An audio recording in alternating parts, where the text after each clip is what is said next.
There exists a threshold in time that most of humanity has forgotten how to recognize. It occurs once every year, when the barrier between the living world and the realm of the dead grows so fragile that it becomes less a wall and more a membrane, permeable, yielding, almost inviting passage. This night carries many names across the centuries. Samhain in the ancient Celtic calendar, All Hallows' Eve in Christian tradition, and simply Halloween in the modern lexicon. Yet regardless of what we call it, the essential truth remains unchanged. October the 31st marks a moment when the ordinary rules governing existence are suspended, and what we consider impossible becomes not merely possible, but inevitable. The ancient Celtic peoples understood this transition with a clarity that modern society has largely abandoned.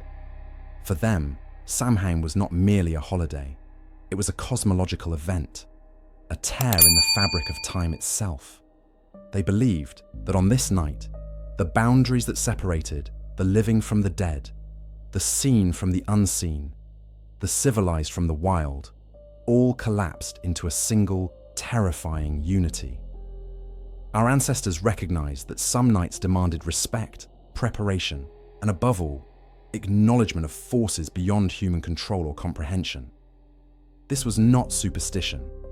It was recognition of something genuinely dangerous, something that required wisdom and caution to survive.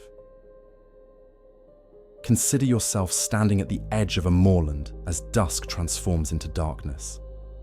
The air carrying a weight you cannot quite name.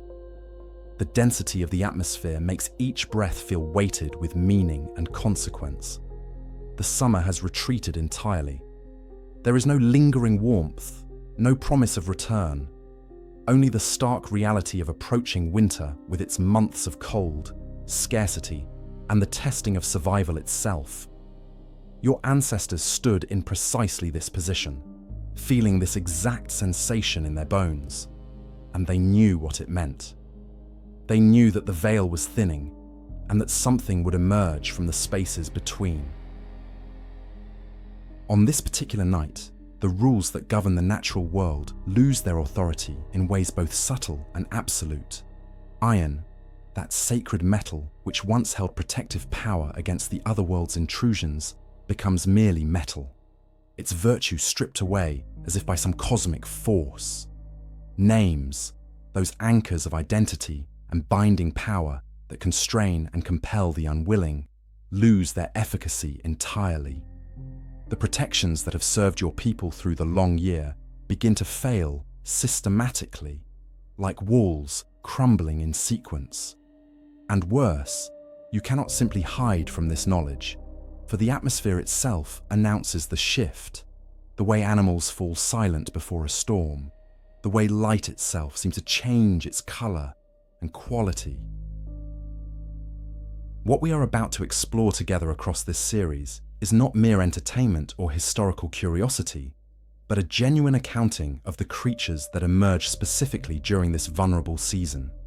From the Celtic lands to the broader European continent, cultures separated by vast distances and centuries of development arrived at remarkably similar conclusions about what hunts when the veil grows thin. They described beings that defy simple categorization as merely good or evil. Entities that operate according to their own incomprehensible logic and morality, following rules that prioritize neither human survival nor human understanding. To understand these creatures is to understand something fundamental about how our ancestors perceived the world, what they truly feared, and what vulnerabilities they believed were most acute during this particular turning of the year. Throughout this journey, we will move deliberately from the lesser threats, the tricksters and misleaders, toward increasingly devastating entities, culminating in creatures so absolutely aligned with death itself that resistance becomes not merely futile, but fundamentally absurd. We will examine not just their appearance or their methods of hunting, but their origins, their relationship to human society, and the specific rules and prohibitions that governed interaction with them across generations. More importantly, we will understand why these beings mattered so profoundly to the cultures that created them, why they continue to resonate across modern consciousness even now, and what truths about the human condition. These myths continue to illuminate for those willing to listen. Before we descend further into this exploration, I want to extend a particular invitation to you. If you are experiencing this journey for the first time, I would encourage you to subscribe to Echoes of the Old World, our channel dedicated to exploring the histories, myths, and cultural depths of civilizations past, and the profound ways that ancient wisdom continues speaking to us across the centuries. This series represents merely the beginning of a much larger tapestry of stories waiting to be uncovered together, a deeper understanding of how human cultures have always interpreted the world and confronted the unknowable. We explore not just the horrors of Halloween, but the full spectrum of human cultural heritage. I am genuinely curious about something as you prepare yourself for what comes next.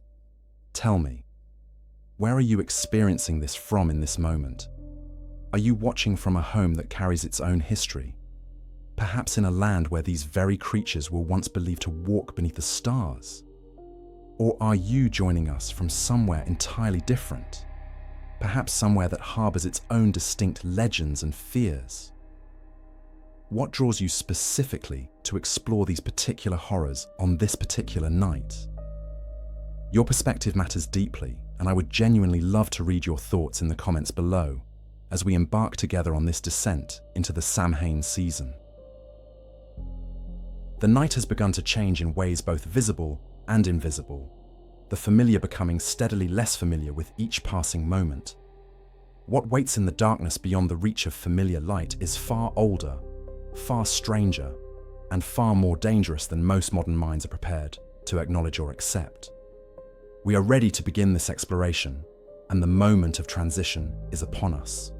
The veil is thinning, and on the other side of it, 13 creatures are stirring, preparing for the one night when their domain expands fully into our own. Join us as we move deeper into the realm where Samhain reigns absolute, where the rules that govern daylight existence simply cease to apply, and where hunger, malice, and ancient hunger awaken from their slumber. At the threshold of our descent into the creatures of Samhain, we must first address a figure that seems almost innocent in comparison to what awaits deeper in the darkness. Yet this being establishes a principle fundamental to survival in the otherworld. The phenomenon, known as Jack O'Lantern, or more widely as the-wisp, represents something deceptively simple on its surface: a light that appears in marshlands, moors, and desolate places, leading travelers away from safety and towards their dissolution in bogs and water. Yet this humble apparition carries weight far beyond its apparent simplicity, for it teaches the first and perhaps most critical lesson of Halloween night. Never trust what appears to offer salvation when darkness presses in around you. The origins of this entity stretch back through European folklore with remarkable consistency across cultures that had no direct contact with one another. In the British Isles, it was called will-o'-the-wisp or jack-o'-the-lantern. In German-speaking regions, it bore the name irrlicht, literally the deceiving light. The Irish called it the fetch light, and various European traditions carried their own regional names for this phenomenon, yet all described fundamentally the same appearance and behavior. A ghostly flame, often described as pale blue or greenish-white in coloration, flickering with an irregular, almost breathing quality that made it seem almost alive, almost conscious in its movements. This light appeared in isolated places where travelers might lose their way, offering what seemed like hope of direction or salvation, only to lead those who followed it deeper into marshes and treacherous terrain. The explanations given for Jack O'Lantern's existence reveal something significant about how folklore serves practical purposes within communities. Many traditions attributed this light to the souls of the damned, specifically those who had committed suicide, practiced witchcraft, or died in states of violent sin without having received last rites or reconciliation with the divine. According to these accounts, such souls were condemned to wander the liminal spaces between civilization and wilderness, trapped in an eternal state of frustration and wandering, able to manipulate light but unable to find rest or redemption.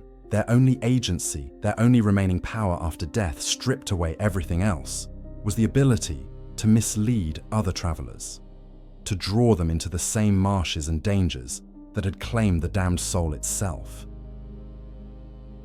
Other explanations approach the phenomenon from a different angle, particularly in traditions influenced by pre-Christian belief systems. In these accounts, Jack O'Lantern was not merely a soul, but rather a creature or entity native to the otherworld itself, existing in the marshy, liminal spaces where the solid world of human habitation fades into uncertainty and danger. These beings were described as essentially neutral, neither malevolent nor benevolent, but rather driven by instincts completely alien to human morality, drawn to traveling humans the way predators sense prey, following an impulse to mislead and disorient rather than any conscious malice. From this perspective, the creature was dangerous, not from intention, but from the fundamental incompatibility between its nature and the needs of human survival. Regardless of which explanation one accepted, the practical implications remained absolutely identical. The presence of this light on a dark night represented danger, not salvation.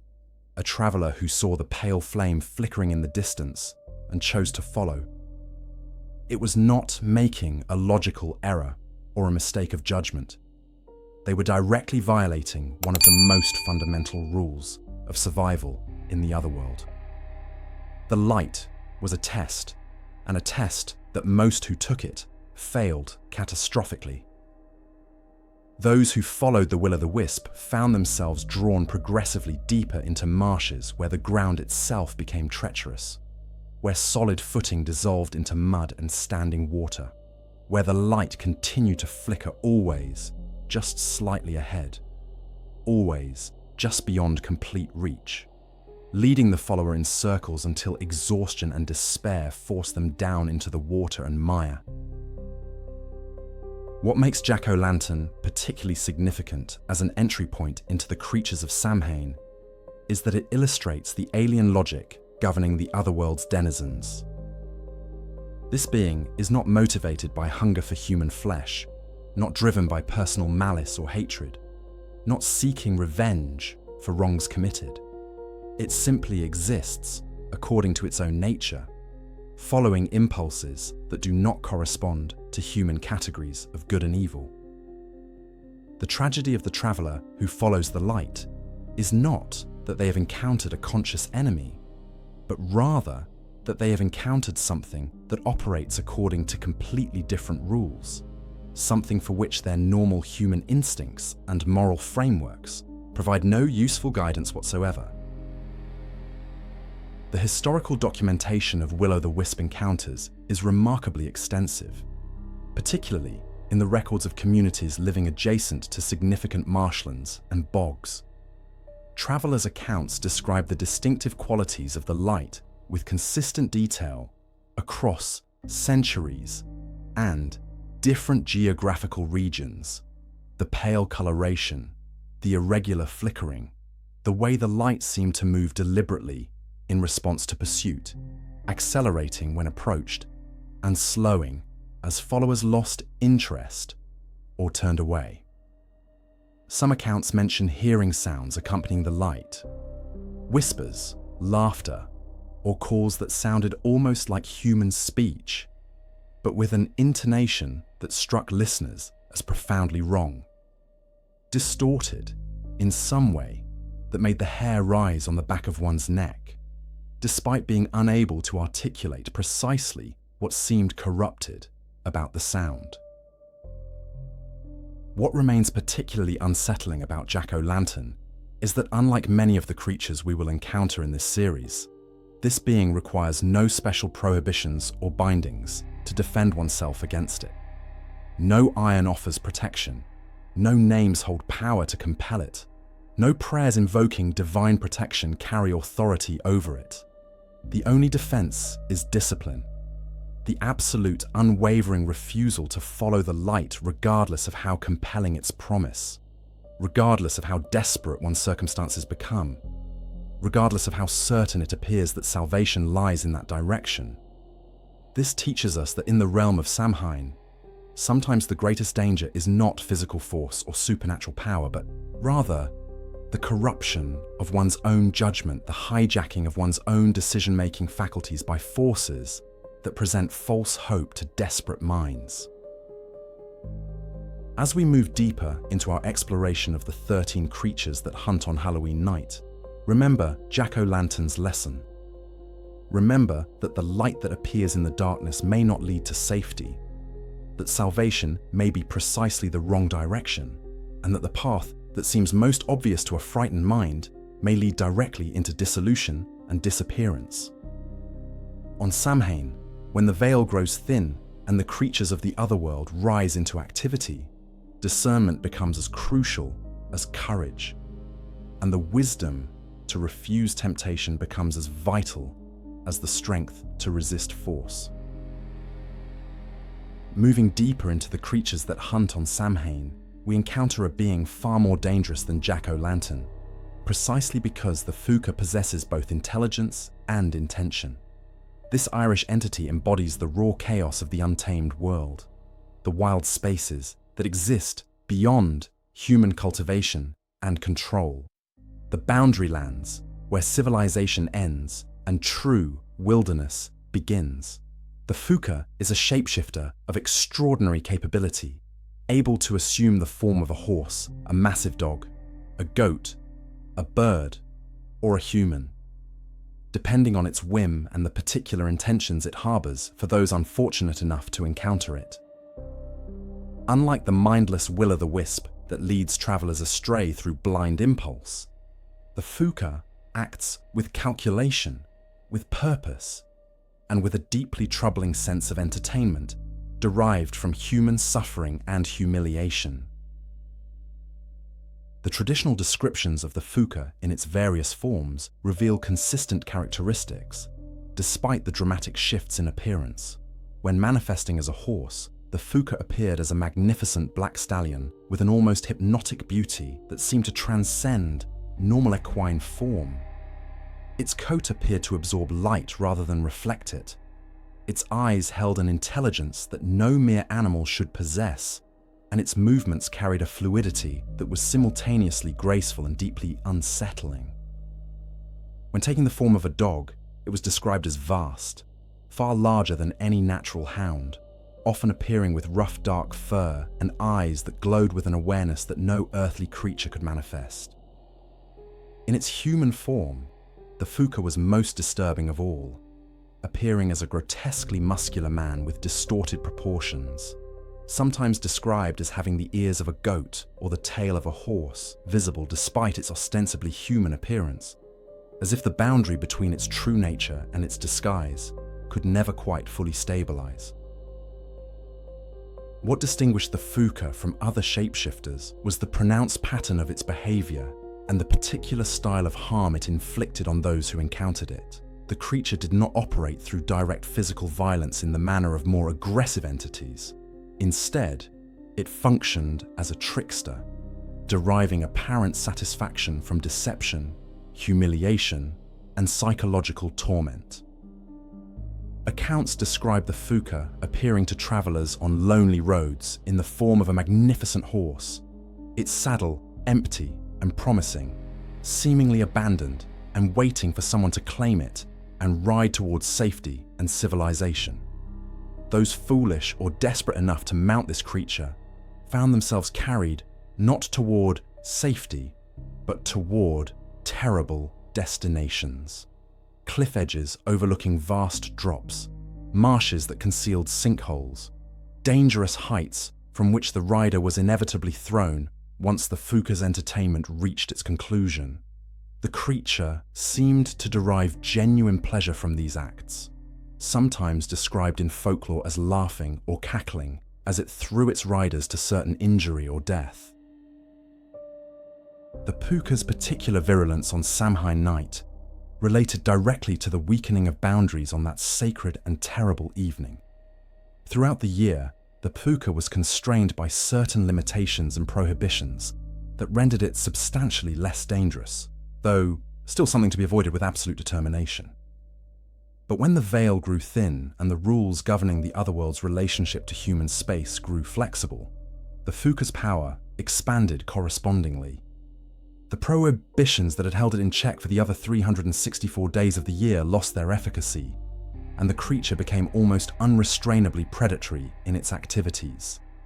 On this one night, the Phooka could range freely across inhabited lands, and it did so with apparent enthusiasm, seeking out travelers, farmers returning home, and anyone unwise enough to be abroad after darkness fell. The deeper significance of the Phooka relates to its function within Irish cultural understanding as an embodiment of the wild world's resentment and vengeance against human attempts to domesticate and control the natural environment. Throughout the Celtic year, humans claimed ownership of lands, built settlements, established farms, and gradually pushed back the wilderness that had once dominated everything. But the Phooka represented the wild world's refusal to be completely conquered or eliminated, its persistent assertion that chaos and untamed forces could never be entirely suppressed. The creature's shape-shifting nature itself symbolized the wilderness's fundamental unpredictability and resistance to human categories and understanding. Just as humans believed they had adapted to a particular threat, the danger transformed into something completely unexpected and requiring entirely new strategies for survival. Historical accounts and folklore records describe numerous encounters with the Phooka that were sufficiently widespread across Irish regions and time periods to suggest the tradition carried deep cultural resonance and represented genuine attempts to explain phenomena that communities experienced. Travelers reported being approached by magnificent horses on isolated roads, and some who accepted the ride survived to describe harrowing journeys to dangerous locations and brutal dismounts that left them injured and traumatized. Farmers described strange occurrences in their fields during certain seasons, crops mysteriously destroyed, not by natural causes, but by what appeared to be deliberate malice, animals driven into dangerous situations, and a palpable sense of hostile intelligence observing their activities from the boundary between their cleared land and the wild spaces beyond. These accounts maintained remarkable consistency across centuries, suggesting that the Phooka represented a systematic attempt to understand and explain genuine threats posed by dangerous animals, wilderness hazards, and the genuine risks of traveling through untamed country. The rules governing protection from the Phooka were substantially more complex than those applicable to simpler entities like Jack O'Lantern. Iron, that most potent protection against otherworldly beings, held moderate efficacy against the Phooka, but did not render one completely immune to its attentions. More effective was the observance of specific prohibitions and the maintenance of certain ritual behaviors that signaled respect for the wild world and acknowledgement of its sovereignty over certain spaces. One did not venture into wild places at night without specific preparations. Particular foods were considered protective, certain prayers offered some defense, and most importantly, one never accepted offers that seemed too good to be true, particularly offers of transportation or assistance from unexpected sources on isolated roads or in desolate places. The Phooka was fundamentally a tester, examining whether humans would allow their desperation or greed to override their judgment and wisdom. As we progress deeper into the increasingly dangerous creatures of Samhain, the Phooka represents a critical transition point. It demonstrates that the threats arising on this night are not merely mindless forces or unfortunate spiritual phenomena, but rather active intelligences, pursuing their own agendas and finding entertainment in human distress. The creature's shape-shifting nature also introduces a principle we will encounter repeatedly throughout this series, that the greatest danger often comes not from obviously threatening forms, but from deception and disguise, from threats that present themselves in appealing or unthreatening ways.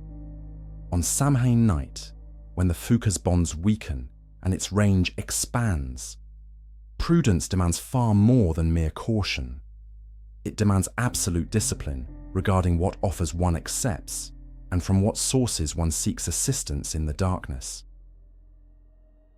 We arrive now at a threshold beyond which the creatures of Samhain transition from mere predators and tricksters into something far more profound and disturbing. Beings that represent not aberrations or corruptions of the natural order, but rather the true masters of the lands that humans believe themselves to have conquered and domesticated. The Aos, the fairy folk of Irish tradition, embody a concept that modern consciousness struggles to grasp: that human civilization exists not as the dominant force shaping the landscape, but rather as a temporary guest in a realm that belongs fundamentally and eternally to other intelligences. These beings did not come from the otherworld as external invaders or demonic spirits. They are the otherworld made manifest, the true inhabitants of these lands who predate human occupation by uncounted ages, and who will persist long after human presence has dissolved into dust and memory. The Aos inhabited the ancient burial mounds and hollow hills scattered across the Irish landscape, geographical features that predated recorded Celtic history and that carried significant spiritual weight in Celtic cosmology. These were not the small, delicate creatures depicted in modern fantasy or children's tales. Such diminishment represents a fundamental misunderstanding of what these beings actually were. The Aos were described as human-sized or larger, possessing a beauty that was simultaneously transcendent and utterly alien, as if someone had constructed the image of human perfection while remaining fundamentally incapable of understanding human nature. Their appearance was often described as ageless, neither young nor old, but existing in some state of temporal suspension, where time had ceased to exert its normal effects. Their garments were frequently described in folklore as shimmering and spectacular, sometimes appearing as if woven from materials that did not exist in the material world, shining with colours that had no natural equivalent. What made the Aos genuinely terrifying was not primarily their appearance, but rather their absolute indifference to human welfare and their operation according to an ethics completely divorced from human morality or comprehension. These beings did not hate humans.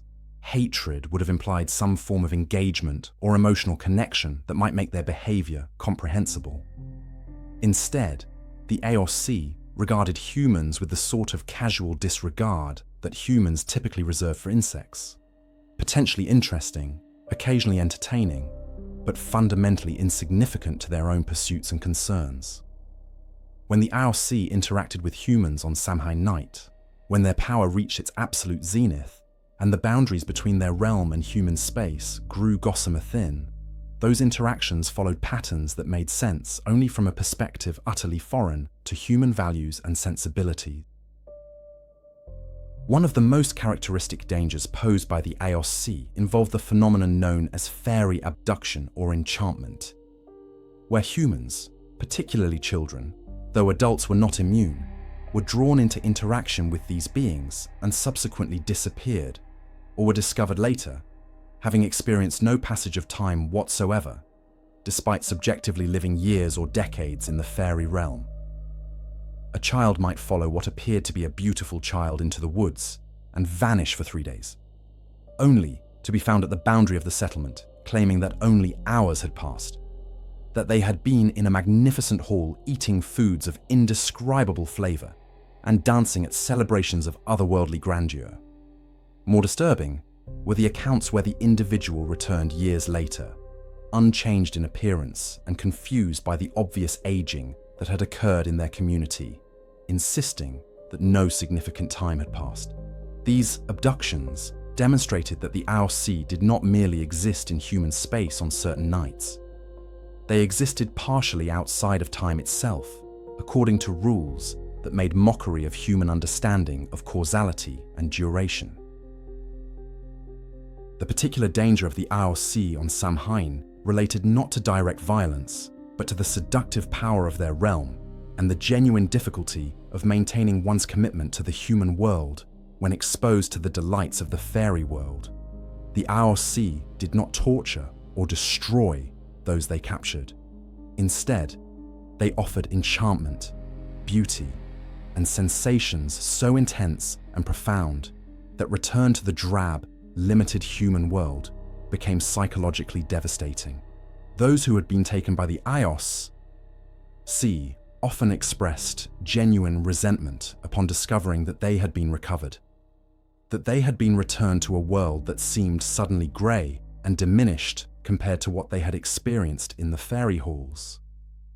Worse, they found themselves unable to adequately describe what they had experienced, the memories seeming to fade and distort the further they moved from the moment of their captivity, as if the human mind itself lacked the capacity to retain experiences from the otherworld in coherent form. The concept of food represented a particularly significant danger in interaction with the Aos, and this danger extended far beyond simple magical poisoning. In fairy lore across multiple cultures, accepting food or drink from the fairy folk created a binding that went far beyond normal reciprocal obligation. It created something approaching spiritual ownership. Those who consumed fairy food found their loyalties divided, their attachment to the human world weakening progressively, their fundamental nature beginning to shift in subtle but increasingly significant ways. A human who ate even a small portion of fairy food might find themselves unable to fully return to normal life, existing in a state of permanent liminality, neither fully human nor fully absorbed into the fairy realm, but perpetually drawn toward the latter and regarding their human existence with increasing alienation and dissatisfaction. This was not punishment or malice. It was simply the inevitable consequence of the interaction, the way the Aos operated according to principles that transformed those who interacted with them on a fundamental level. The rules governing protection from the Aos were complex and required meticulous adherence to maintain efficacy. Iron, in its various forms, held significant power against these beings, perhaps because iron represented human civilization's attempt to master and shape the natural world according to its own purposes. Anathema to entities that embodied the world's untamed essence. Wearing iron, keeping iron implements nearby, or performing rituals involving iron provided substantial protection against the Aos' most direct predations. Additionally, the Aos were bound by rules regarding human spaces that had been explicitly defined and consecrated through habitation and ritual, particularly the interior of one's dwelling, which represented the most fortified boundary between the human and fairy realms. Yet these protections were not absolute, and on Samhain night, when all boundaries grew negotiable, even these safeguards could be compromised or circumvented by sufficiently determined or powerful Aos. The deeper cultural significance of the Aos related to Celtic understanding of land ownership and sovereignty in a fundamental sense. These beings represented the idea that humans could never fully own the land they inhabited, that the land possessed its own consciousness, its own inhabitants, and that human dominion was always provisional and contingent upon respecting the real masters of the territory. This concept had profound practical implications for how Celtic peoples related to their environment. how they understood their responsibility to maintain proper relationships with the forces that governed the land itself. On Samhain, when the Ao Sea emerged in full power, they were not invading or attacking human settlements. They were reasserting their fundamental ownership of territories that humans believed themselves to have claimed and cultivated. The danger lay not in the creatures themselves, but in humanity's persistent delusion regarding its actual relationship to the land and the natural forces that remained eternally sovereign. As we descend deeper into the creatures that hunt during the Samhain season, we encounter a being whose danger manifests not through direct aggression or violent transformation, but rather through presence itself, through the simple fact of observation, of bearing witness to moments that should remain private and unobserved. The bodach represents a particular category of supernatural threat, the creature whose primary weapon is knowledge, whose danger lies in what it sees, and what that seeing inevitably portends. This entity originates primarily from Scottish and Irish tradition, though variations appear across broader Celtic territories, and it embodies one of humanity's most primal fears, the terror of being watched by something that understands the meaning of what it observes far more completely than we ourselves do.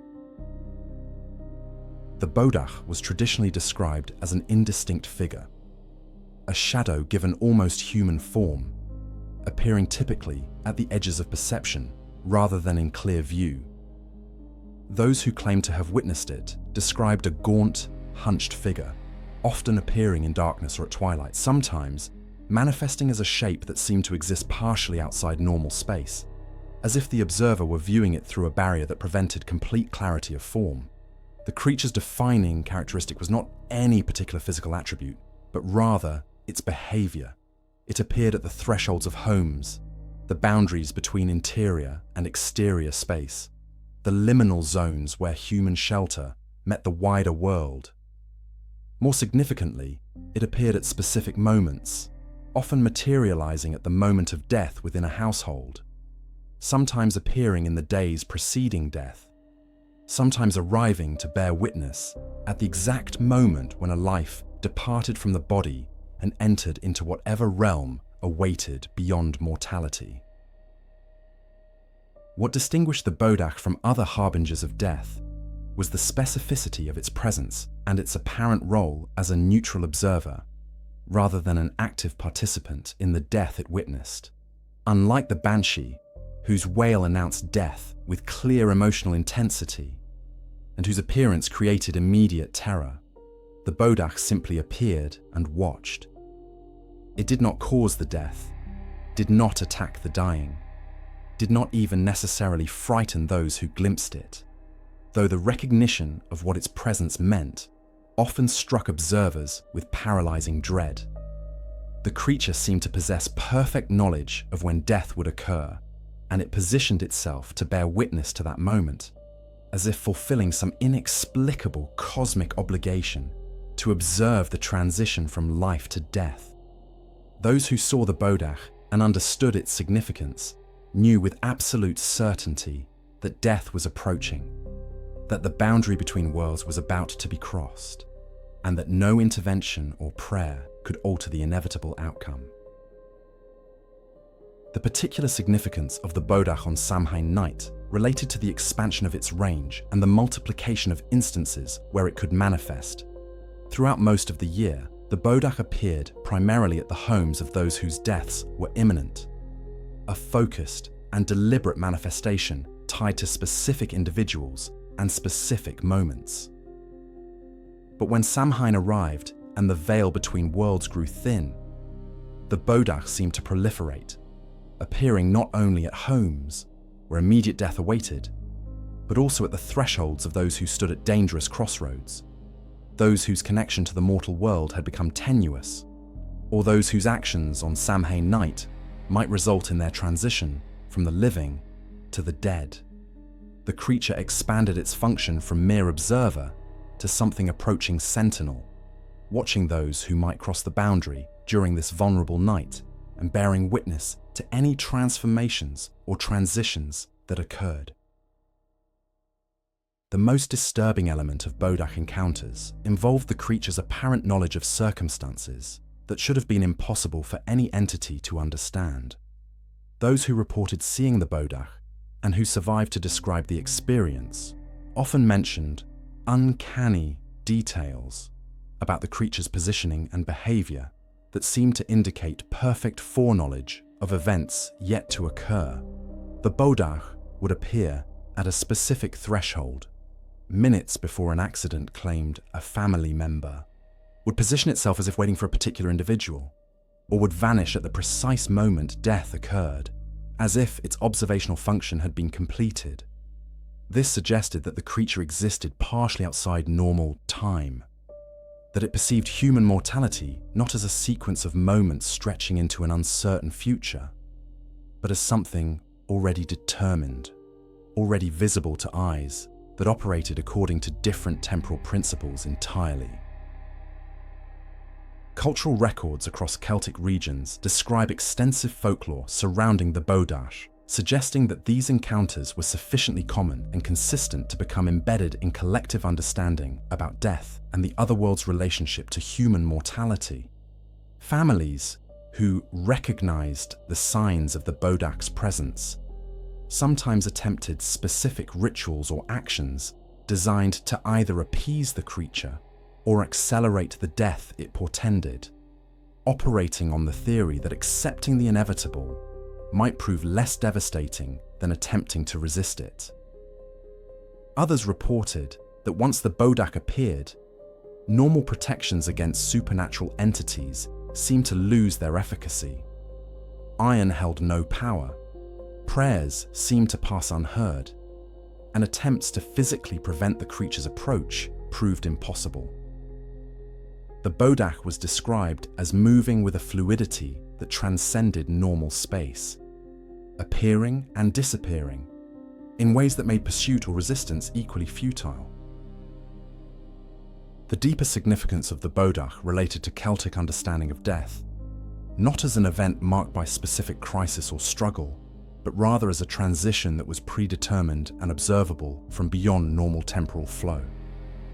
The creature represented the idea that death was not primarily something to be feared or resisted, but rather something to be acknowledged and accepted as an inevitable aspect of existence.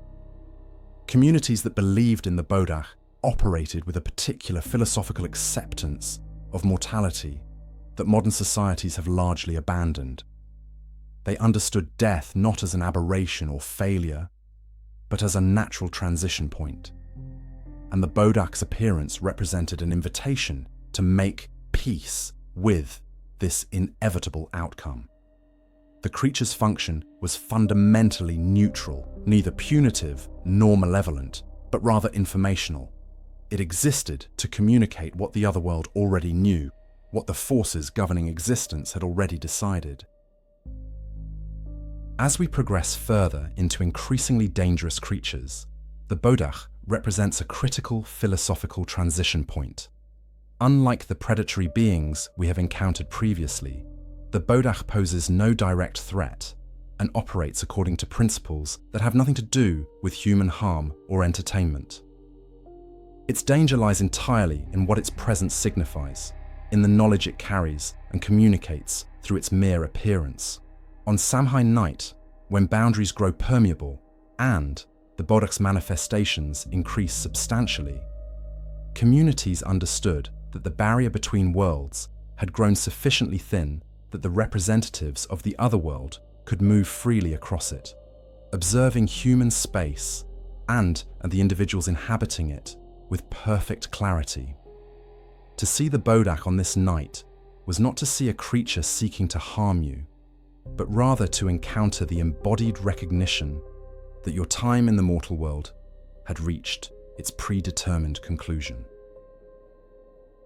We arrive now at a creature that represents something simultaneously more primal and more intimately connected to human survival than any of the entities we have encountered thus far. The Fir Gorta, literally the hungry man in Irish tradition, embodies not the abstract terror of the other world or the predatory intelligence of shapeshifters, but rather one of the most fundamental and devastating threats that any human community can face. The spectre of starvation, the personification of famine itself, made manifest as a supernatural entity.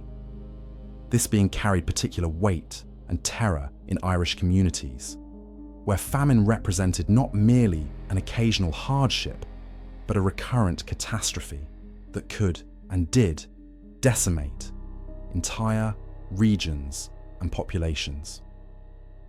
The Fia Gorta was not merely a folklore creature. It was the supernatural manifestation of economic and ecological forces that literally determined whether communities would survive or be annihilated.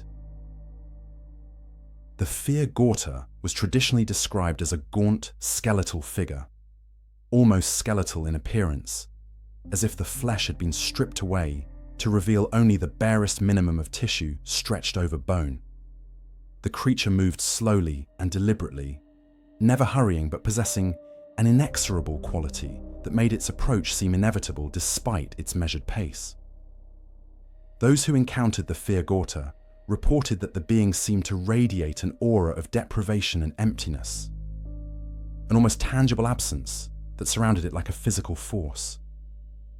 The creature's eyes were frequently described as empty, devoid of emotion or recognition, focused on some internal emptiness that no external sustenance could ever fill. Some accounts describe the Thavian Samhain Fia Gorta as appearing in tattered clothes, barely holding together, while others mentioned that the creature seemed to exist in a state of partial decomposition, as if death and life had become confused states existing simultaneously in the same manifestation. The primary danger posed by the Fia Gorta was not direct violence, but rather the creature's association with the onset and intensification of famine conditions. In communities that experienced this entity's manifestations, crop failures typically followed within months.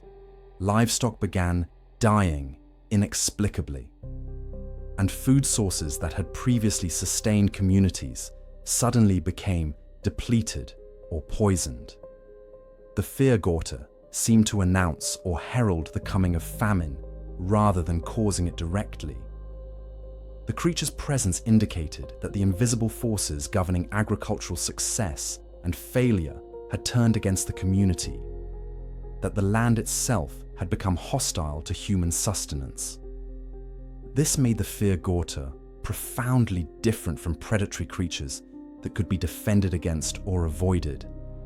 The entity announced conditions that rendered the normal structures of survival inadequate and forced communities into existential crisis.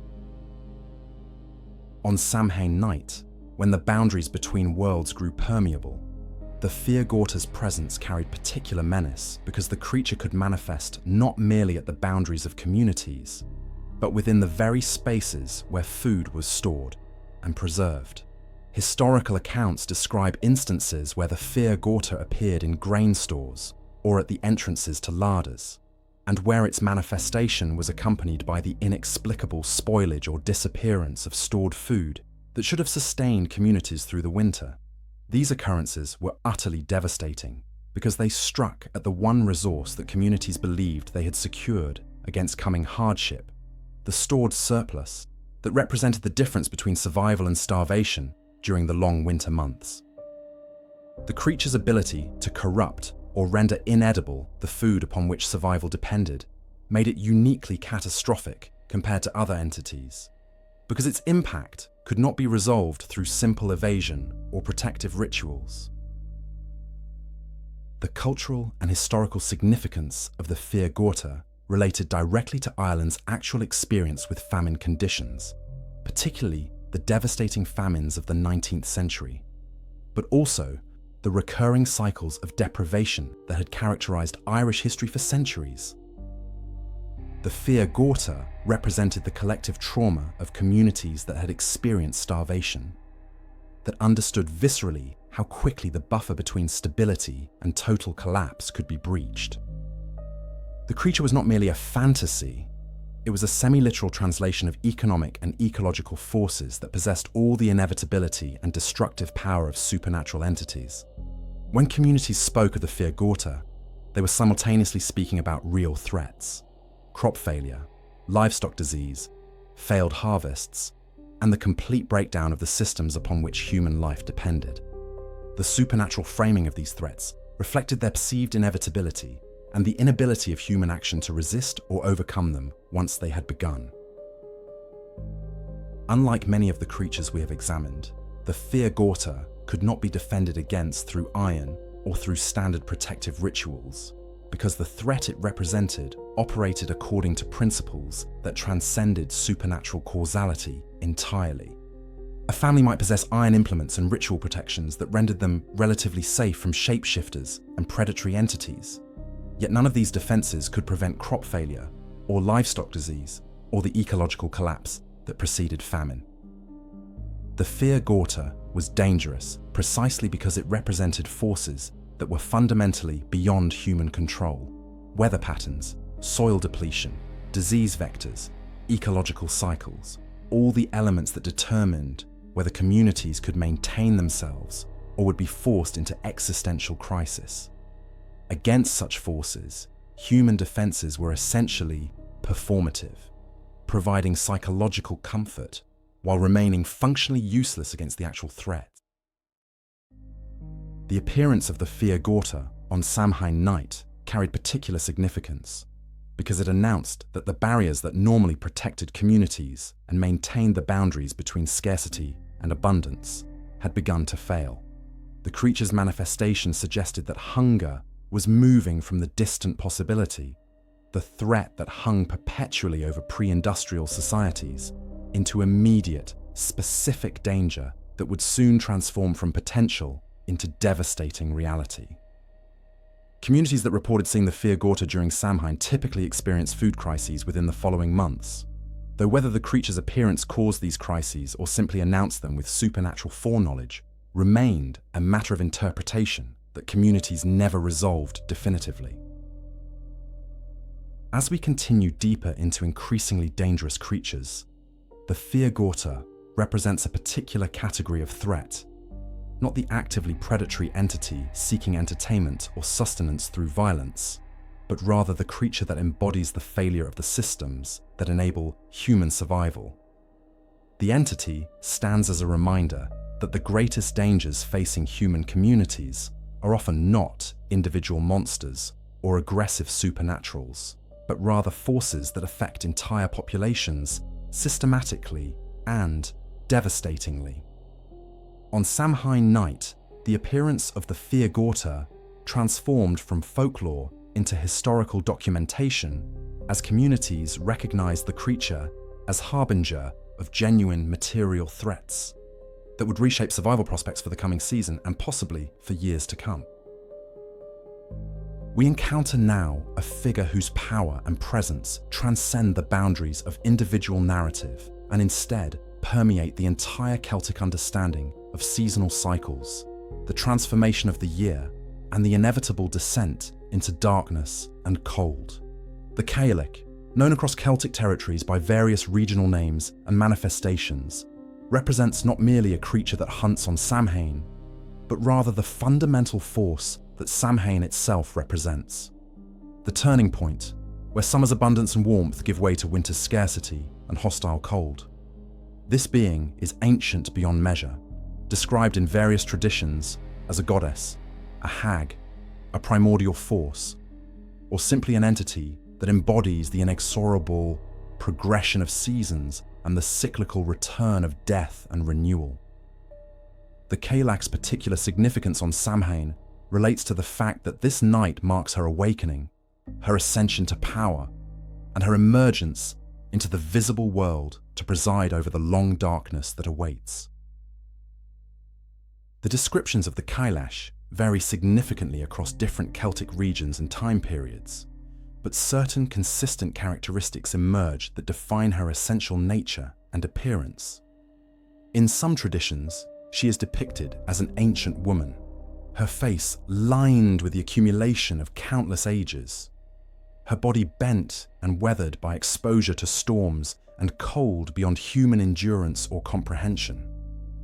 In other traditions, particularly those influenced by earlier pagan cosmologies, the Celtic appears not as merely old, but as fundamentally primordial, a being whose age predates human civilization itself and who has witnessed the formation of mountains and the carving of valleys by glaciers and erosion. Her attire is typically described as ragged and weather-beaten, sometimes appearing as if woven from mist and shadow rather than material fabric. Her eyes are frequently characterized as burning with an intensity that transcends normal human vision, capable of perceiving aspects of reality that mortal sight cannot access or comprehend. What distinguishes the Celtic from other ancient or powerful entities is the explicit association between her manifestations and meteorological and seasonal phenomena. She is not merely symbolically connected to winter, but rather appears to exercise direct control and dominion over weather patterns, temperature, and the progression of cold through the landscape.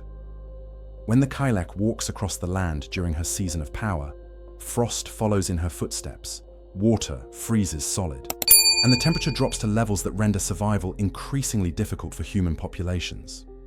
Historical accounts describe instances where weather patterns changed dramatically following Samhain in ways that suggested direct causality. Communities reported unseasonably severe cold, unexpected snowstorms, or rapid freezing of water sources that should have remained liquid throughout the autumn season. These phenomena were interpreted as the Celtic intervention, her assertion of sovereignty over the territories that would fall under her dominion for the following 6 months.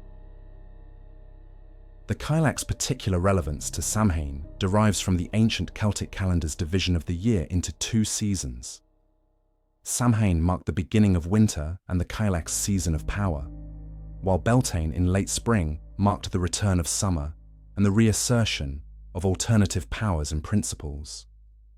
On Samhain night specifically, the Celtic was believed to emerge from the otherworldly spaces where she dwelled during the warm season, walking forth to survey the lands that would soon fall under her control and establishing her dominion over the territories for the months ahead. Some traditions describe her as literally striking the ground with her staff on Samhain night, the impact triggering the first frosts and establishing the energetic patterns that would govern weather throughout the winter season. Others depict her as wandering across the landscape on this particular night, her presence announcing to all beings, human and animal alike, that the rules governing the year had fundamentally changed. The cultural and mythological significance of the Celtic related directly to Celtic society's relationship with seasonal cycles and their understanding of power as fundamentally cyclical rather than linear or static. The Celtic represented not evil or malevolence, but rather the necessary and inevitable progression of natural forces that no human intervention could prevent or reverse. She embodied the wisdom and authority that came with age, the knowledge accumulated through countless cycles of creation and destruction, and the perspective that recognized human concerns and ambitions as transient and insignificant compared to the vast cycles of seasons and years. Respect for the Celtic was not fear-based, but rather grounded in recognition of her fundamental power and the necessity of accepting her dominion during her season. Unlike predatory creatures that could be defended against or avoided, the Celtic could not be resisted or escaped through conventional means because her manifestations operated according to principles that transcended individual action or even community intervention. Communities could not negotiate with her, could not defeat her, and could not avoid her influence by restricting their own movements to protected spaces. Instead, communities had to adapt themselves to her presence and her power, implementing survival strategies that acknowledged her sovereignty and worked within the constraints that her season imposed.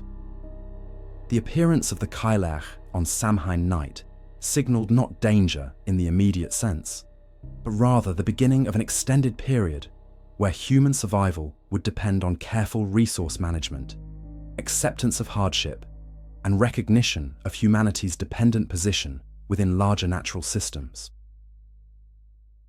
The transition of power on Samhain from the forces of summer to the authority of the Celtic was not described in traditions as violent or contested, but rather as inevitable and orderly. Some accounts suggest that the Celtic herself emerged on Samhain to formally claim her authority, while others depict alternative powers voluntarily retreating before her ascension, recognizing the seasonal legitimacy of her dominion. This cyclical understanding of power and authority contrasts sharply with linear Western concepts of power as something to be seized and held against opposition. Instead, Celtic tradition conceived of power as something that flowed through time according to predetermined patterns, with different entities holding authority during their appropriate seasons and relinquishing that authority when their season concluded. As we progress further into the most devastating creatures of Samhain, the Celtic represents a particular category of threat, not the predatory entity seeking individual victims, but rather the primal force whose manifestations affect entire regions and populations systematically and comprehensively. On Samhain night, when her power reaches its absolute zenith and the boundaries between her realm and human space grow permeable, the Celtic transforms from mythological abstraction into tangible, experiential reality. Communities understood her emergence not as a supernatural event, but as the recognition of natural forces that possessed far greater power than human civilization could resist or overcome.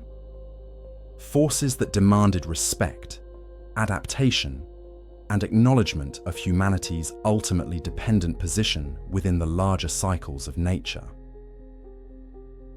We have now ascended into a realm where individual creatures give way to collective horrors, where the threats we face are no longer discrete entities, but rather swarms, vast assemblies of malevolent spirits united in purpose and driven by hungers that transcend individual motivation. The Sluagh, known across Irish and Scottish traditions as the host, represents perhaps the most utterly terrifying manifestation of the otherworld's relationship with the mortal realm. A literal army of the dead, spirits of the damned and the unforgiven, driven relentlessly through the night sky in pursuit of the souls of the living. This entity is not a single being, but rather a collective consciousness emerging from the aggregation of countless individual spirits, all moving according to some unified imperative that renders them far more dangerous than any isolated predator could ever be. The Sluagh moves across the landscape with the inexorability of a plague. And on Samhain night, when the barriers between worlds grow gossamer thin and the restrictions normally confining these spirits to the otherworld weaken substantially, the host emerges into human space with devastating power and scope. The descriptions of the Sluagh in historical accounts and folklore carry consistent characteristics despite variations in regional traditions and the inevitable distortions that occur across centuries of oral transmission. The host was typically described as moving through the sky in formations resembling vast flocks of birds, yet composed not of birds, but rather of human-shaped spirits, rendered nearly invisible by their ethereal nature and the speed of their transit through the air.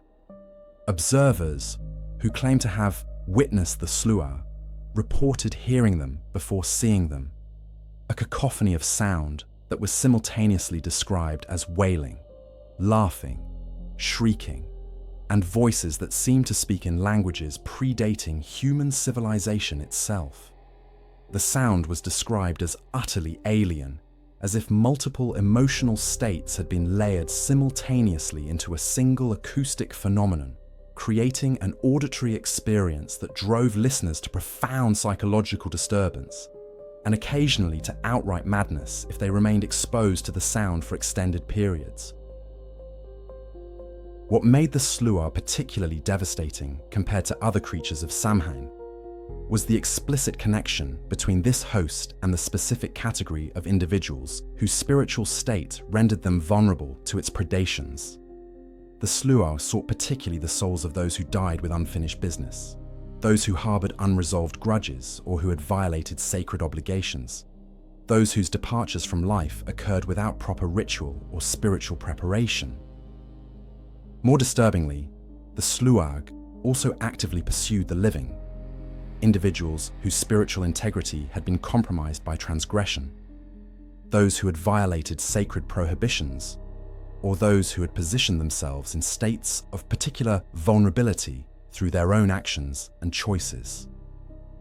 The host did not merely hunt at random, but rather seemed to possess knowledge of which souls were spiritually available for capture, which individuals had rendered themselves susceptible to possession or absorption by engaging in behavior that weakened their spiritual boundaries or created obligations to the otherworld.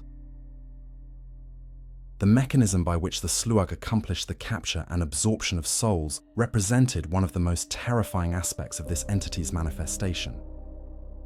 Rather than destroying or devouring victims in any conventional sense, the Sluagh drew captured souls into itself, incorporating them into the collective consciousness that constituted the host. Those unfortunate enough to be captured by the Sluagh were not destroyed, but rather preserved in a state of perpetual animation within the collective entity, conscious enough to perceive their condition, but unable to escape or resist the unified imperative that drove the Sluagh forward.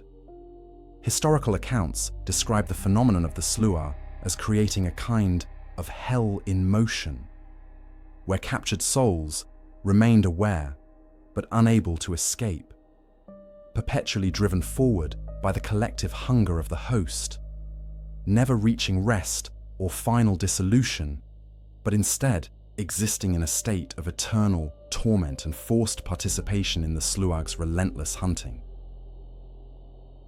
On Samhain night specifically, the danger posed by the Sluagh expanded dramatically as the restrictions that normally confined the host to the otherworld and limited its ability to interact with human space diminished substantially. The veil that separated the two realms grew permeable, enough that the Sluagh could range freely across populated territories, entering homes, manifesting in locations that had previously been considered safe refuges, and hunting individuals who believed themselves protected by the normal prohibitions and protections that worked against other supernatural entities.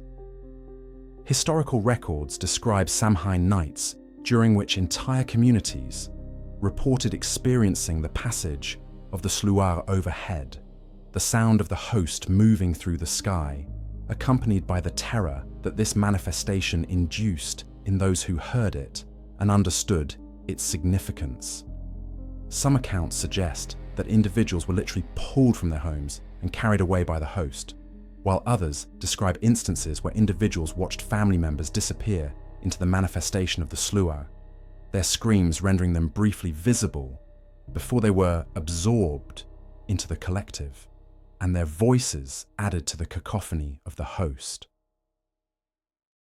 The cultural and historical significance of the Sluagh related directly to Celtic understanding of death as something that required proper ritual completion and spiritual preparation to be negotiated safely. The Sluagh represented the embodiment of what occurred when individuals died improperly, without receiving sacraments, without having their deaths marked by appropriate ritual, without having their spiritual matters properly concluded before their transition from the living to the dead.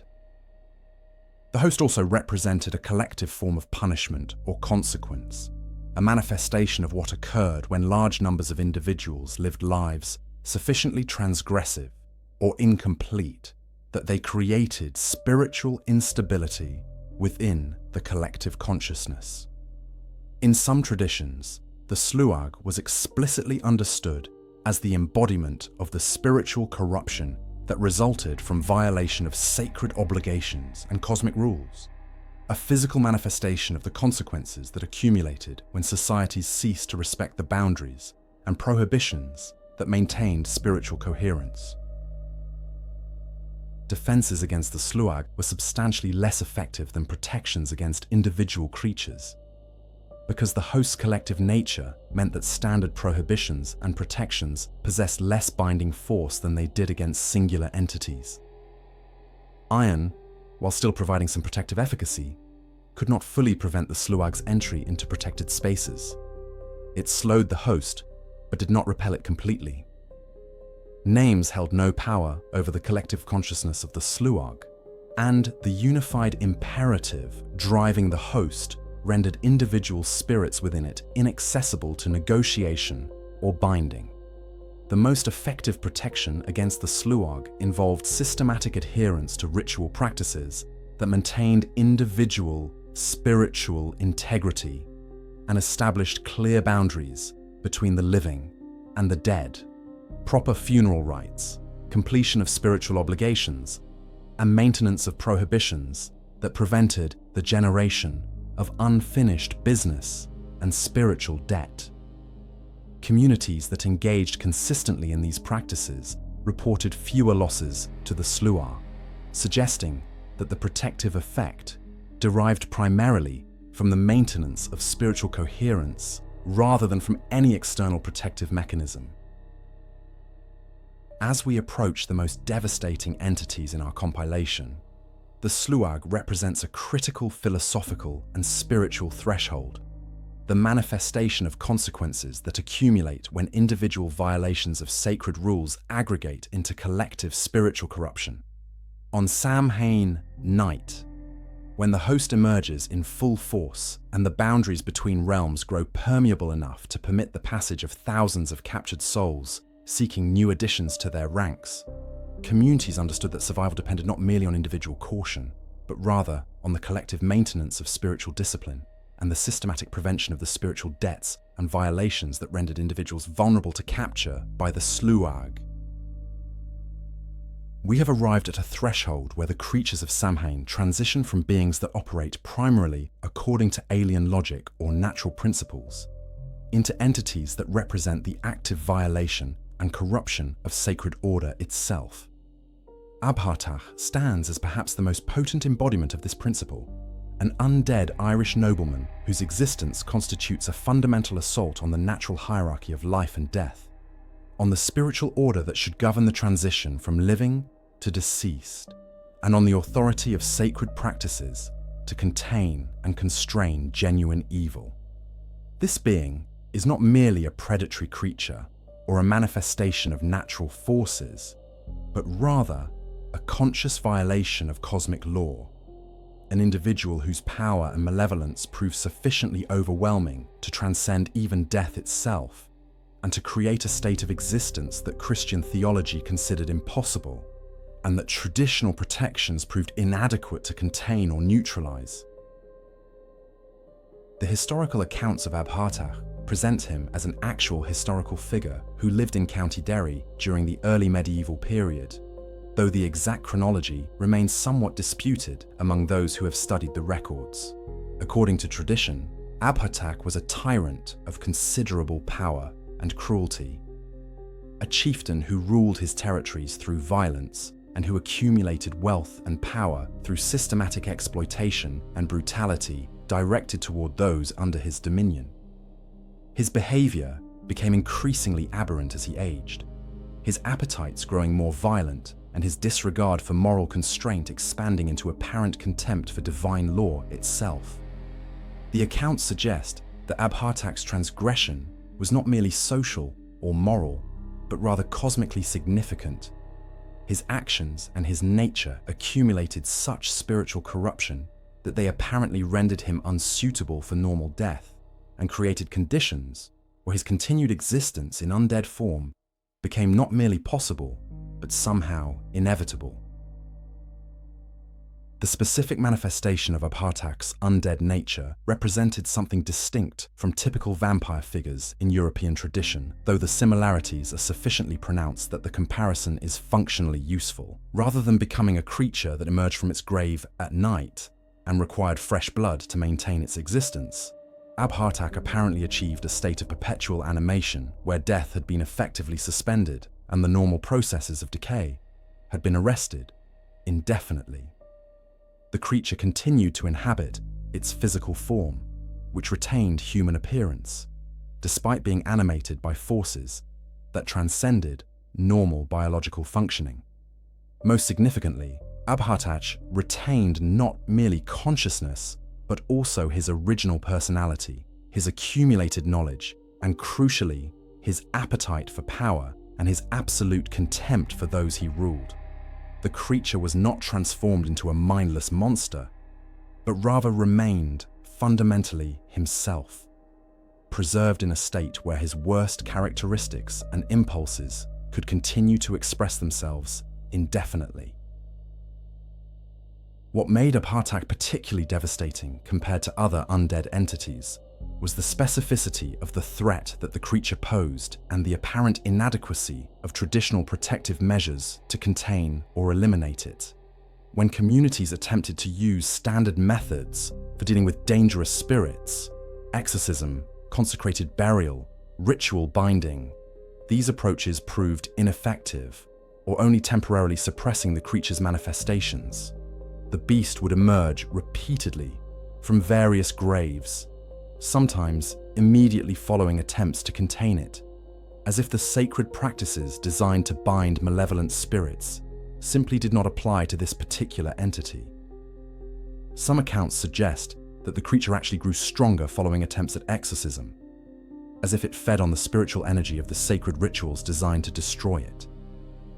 This pattern suggested that Abhartach existed in a category of threat that fell outside the normal framework of Christian religious authority, a being that had fundamentally transcended the spiritual protections that worked against ordinary supernatural entities. On Samhain night specifically, Abhartach's power and activity reached particular intensity as the creature seemed to benefit from the general thinning of the boundaries between worlds and the multiplication of opportunities for supernatural entities to manifest in human space. Historical accounts describe instances where Abhartach emerged with particularly devastating violence on this night, engaging in mass predations that eclipse the creature's usual hunting patterns. Some traditions suggest that Abhartach actually rose from the dead, specifically on Samhain, that each autumn when the veil grew thin, the beast's grave could no longer contain it, and the creature emerged to reassert its existence and its dominion over territories and populations it had once ruled. The arrival of Abhartach on Samhain night represented not merely the appearance of a dangerous supernatural entity, but rather the literal resurrection of a tyranny that should have ended with death, but that the creature's fundamental corruption had somehow perpetuated indefinitely. The cultural and mythological significance of Abhartach related directly to Celtic understanding of legitimate authority, the corruption of power, and the notion that certain acts of cruelty and transgression could create spiritual damage so profound that even death failed to provide escape or resolution. The creature represented the ultimate failure of cosmic justice, a being so fundamentally opposed to natural and divine order that it had somehow transcended the mechanisms through which that order typically enforced itself. Abhartach embodied the terror that legitimate authority could be seized and wielded by individuals whose corruption was sufficiently absolute that they could not be contained through normal, legal, or spiritual processes. The being existed as a nightmare manifestation of the worst possible outcome, absolute power preserved indefinitely in the hands of someone possessed of absolute malevolence and utterly unconstrained by moral consideration or fear of divine punishment. Defenses against Abhartach proved substantially more difficult and less reliable than protections against other creatures, because the being appeared to exist partially outside the normal frameworks through which supernatural entities could be affected or constrained. Iron held limited efficacy, as the creature had clearly transcended many of the standard vulnerabilities that affected other otherworldly beings. Sacred words and prayers seemed to have minimal impact and occasionally appeared to strengthen rather than weaken the creature. The most effective approach, according to surviving accounts, involved not spiritual containment, but but rather direct physical destruction and strategic burial designed to prevent the creature's re-emergence. Specifically, driving a sacred object through the creature's heart and burying the remains in specific locations according to ritual patterns that apparently prevented reanimation. These techniques suggested that a Partak required not spiritual binding, but rather physical incapacitation and ritualized prevention of resurrection. As we approach the most catastrophic entities in our descent through the creatures of Samhain, Abhartash represents a critical transition point, the manifestation of individual corruption elevated to cosmic significance, the demonstration that a single entity possessed of sufficient malevolence and power could constitute an existential threat transcending the normal supernatural frameworks. On Samhain night, when this creature's power reaches its zenith and the boundaries between death and undeath grow permeable enough to permit its emergence, communities understood that they faced not merely a dangerous predator, but rather an active violation of cosmic law made manifest in physical form. We have arrived at a threshold where the creatures of Samhain transform from entities that represent external threats or represent natural forces into manifestations that penetrate the most intimate spaces of human experience. The moment of death itself, rendered visible and audible through a being that exists specifically to announce and witness the transition from life to whatever realm awaits beyond mortality. The Banshee stands as perhaps the most penetrating and most psychologically devastating creature in Celtic tradition, not because of any capacity for violence or predatory behavior, but rather because of what her appearance signifies and the absolute certainty with which her manifestation announces impending death to those unfortunate enough to perceive her. Unlike creatures that can be avoided or defended against through specific actions or prohibitions, the Banshee cannot be escaped, cannot be negotiated with, and cannot be prevented from her manifestation through any action or ritual that human ingenuity might devise. Her appearance is not a warning that grants opportunity for intervention, but rather an announcement of something already determined, already decided by forces far beyond human capacity to influence or alter. The traditional descriptions of the Banshee present a figure of simultaneous beauty and horror, combining characteristics that should theoretically be contradictory, yet somehow coexisting within a single manifestation that observers found deeply disturbing precisely because of this impossible duality. The Banshee was typically described as a woman, sometimes appearing young and beautiful, sometimes appearing aged and withered, though most commonly manifesting in a state that seemed to exist between these extremes, ageless in a way that made viewers unable to determine whether they were observing youth or extreme age. Her garments were described as sometimes appearing as a simple white or grey dress, sometimes as a funeral shroud, and in some traditions as appearing to be woven from mist itself, shifting and reforming rather than maintaining stable material form. Her hair was frequently described as long and flowing, sometimes appearing beautiful and lustrous, sometimes appearing wild and unkempt, sometimes seeming to move with its own agency, as if moved by winds that did not affect anything else in the immediate environment.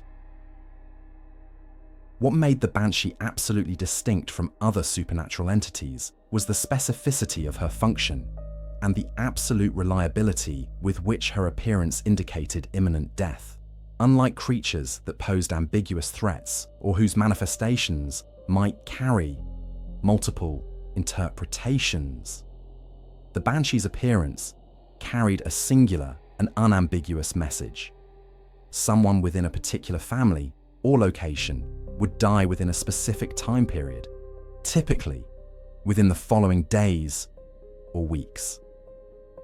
The Banshee was not a harbinger that could be misinterpreted or whose significance might be debated. Observers understood immediately and with absolute certainty what her appearance signified. The creature did not attack or threaten or attempt to cause the death she announced. She simply appeared and performed her function, which was to keen, to wail, to produce sounds of such profound grief and anguish that they literally announced to the living that death was approaching and that mourning should commence in preparation for the inevitable transition that awaited. The most distinctive characteristic of the Banshee was the sound she produced, the wailing or keening that gave her her name, and that created perhaps the most potent emotional impact of any creature in Celtic tradition. The accounts of this sound are remarkably consistent, despite variations across regions and time periods, suggesting that observers perceived something genuinely uniform in the phenomenon, despite the inevitable distortions of folklore transmission. The Banshee's keen was described as unutterably sad, as a sound that seemed to contain within itself all the grief, loss, and lamentation that human consciousness could experience. Listeners described the sound as piercing, not in the sense of being loud, but rather in the sense of cutting directly through normal perception and embedding itself in the psyche in ways that conscious resistance could not prevent. Some accounts suggest that those who heard the Banshee's keen experienced overwhelming emotional responses, sudden onset of profound sorrow, uncontrollable weeping, or states of psychological devastation that could persist for extended periods following the encounter. On Samhain night specifically, the Banshee's activity reached particular intensity as the thinning of boundaries permitted her manifestations to become more frequent and potentially more accessible to human perception than during other times of the year. Historical accounts describe instances where entire communities reported hearing the Banshee's keen on Samhain night, a chorus of wailing that seemed to emanate from multiple locations simultaneously, and that announced numerous deaths that would occur in the following season. The expansion of the Banshee's range and frequency on this particular night suggested that the creature's normal restrictions were substantially diminished when the veil grew thin, permitting her to manifest across broader territories and to keen for multiple families and individuals in ways that might not occur during the rest of the year. Some traditions suggest that the Banshee actually emerged from the otherworld specifically on Samhain, as if this night represented a time when she could temporarily escape the restrictions that normally confined her manifestations to specific contexts and specific family lineages. What made the Banshee particularly significant within Celtic culture was the way her manifestations intersected with deeply held beliefs about death, dying, and the social processes through which communities acknowledged and ritualized mortality. The Banshee did not appear randomly, but rather specifically for certain families, typically those of old Irish ancestry, particularly those descended from ancient chieftains and nobility, suggesting that her manifestations were bound to lineage and to particular bloodlines that carried significance within the cultural framework. The keening that the Banshee produced represented a formalization of the natural human grief response, a supernatural amplification of the mourning that families would themselves undertake once death occurred. In some sense, the Banshee's keen could be understood as initiating the mourning process, announcing to all who could hear that the normal joy and stability of living should cease and be replaced by the solemn recognition that death approached, and that collective acknowledgement of this reality should commence. Defenses against the Banshee proved impossible in any conventional sense because the creature was not actually attacking or threatening direct harm. She was simply fulfilling her function, which was to announce what was already inevitable. Iron held no power over the Banshee, nor could sacred words or prayers prevent her manifestation. The only response available to those who perceived the Banshee's keen was acceptance, acknowledgement that death was approaching, that resistance was futile, and that the appropriate response was preparation for the inevitable transition and for the mourning that would follow. Some traditions suggest that those who attempted to resist or challenge the Banshee's manifestation experienced worse outcomes than those who accepted her presence and her message, as if resistance itself somehow accelerated the death that she announced or intensified the suffering that would accompany it. As we approach the absolute peak of danger within our compilation, the Banshee represents a critical philosophical transition, the recognition that the greatest threats are not those we can resist or overcome, but rather those we must accept as inevitable components of existence. On Samhain night, when the Banshee's keen sounds across the landscape announcing the deaths that will reshape communities in the coming season, survival means not resisting death, but rather accepting it as the fundamental organizing principle of existence and preparing oneself and one's community for the transformations it will necessitate. We have arrived at a manifestation that transcends the boundaries of individual Celtic tradition and instead represents a phenomenon so widespread across European cultures that its consistency suggests something far deeper than mere coincidental folklore development. The wild hunt, known by various regional names across Germanic, Celtic, and broader European traditions, constitutes a spectral cavalcade of supernatural hunters and hounds that charge through the night sky with an insatiable hunger for human prey and an apparent mandate to pursue and capture any souls unprepared for the transition to the otherworld. This phenomenon appears in the traditions of Celtic peoples, Germanic populations, Scandinavian cultures, and even in the folklore of regions that had no direct historical contact with one another, suggesting that the wild hunt represents something fundamental to human perception of supernatural threat, rather than a merely local or regional phenomenon. The consistency of descriptions across such vast geographical and temporal distances implies that communities separated by centuries of development and miles of territory arrived at remarkably similar conclusions about a specific category of threat that emerged during the liminal season when boundaries between worlds grew thin. The traditional descriptions of the wild hunt present an overwhelming assemblage of supernatural forces moving in unified, terrifying synchronization. The hunt typically manifested as a procession of mounted figures, sometimes described as ancient gods or heroes, sometimes as damned nobility condemned to eternal pursuit, sometimes as entities so utterly alien that observers could barely recognize them as having any relationship to human form. These riders moved on horses that transcended normal equine form, creatures whose movements seemed to ignore normal physical principles, and that appeared to traverse ground and sky with equal ease. Accompanying the mounted hunters was an assembly of hounds, described as vast creatures, far larger than natural dogs, with voices that produced sounds of such supernatural intensity that they could shatter concentration and produce psychological devastation in those unfortunate enough to hear them. The entire assemblage moved with a unified purpose that suggested coordination beyond normal intelligence, as if the individual components of the hunt existed as expressions of a single, vastly greater consciousness directing their activities.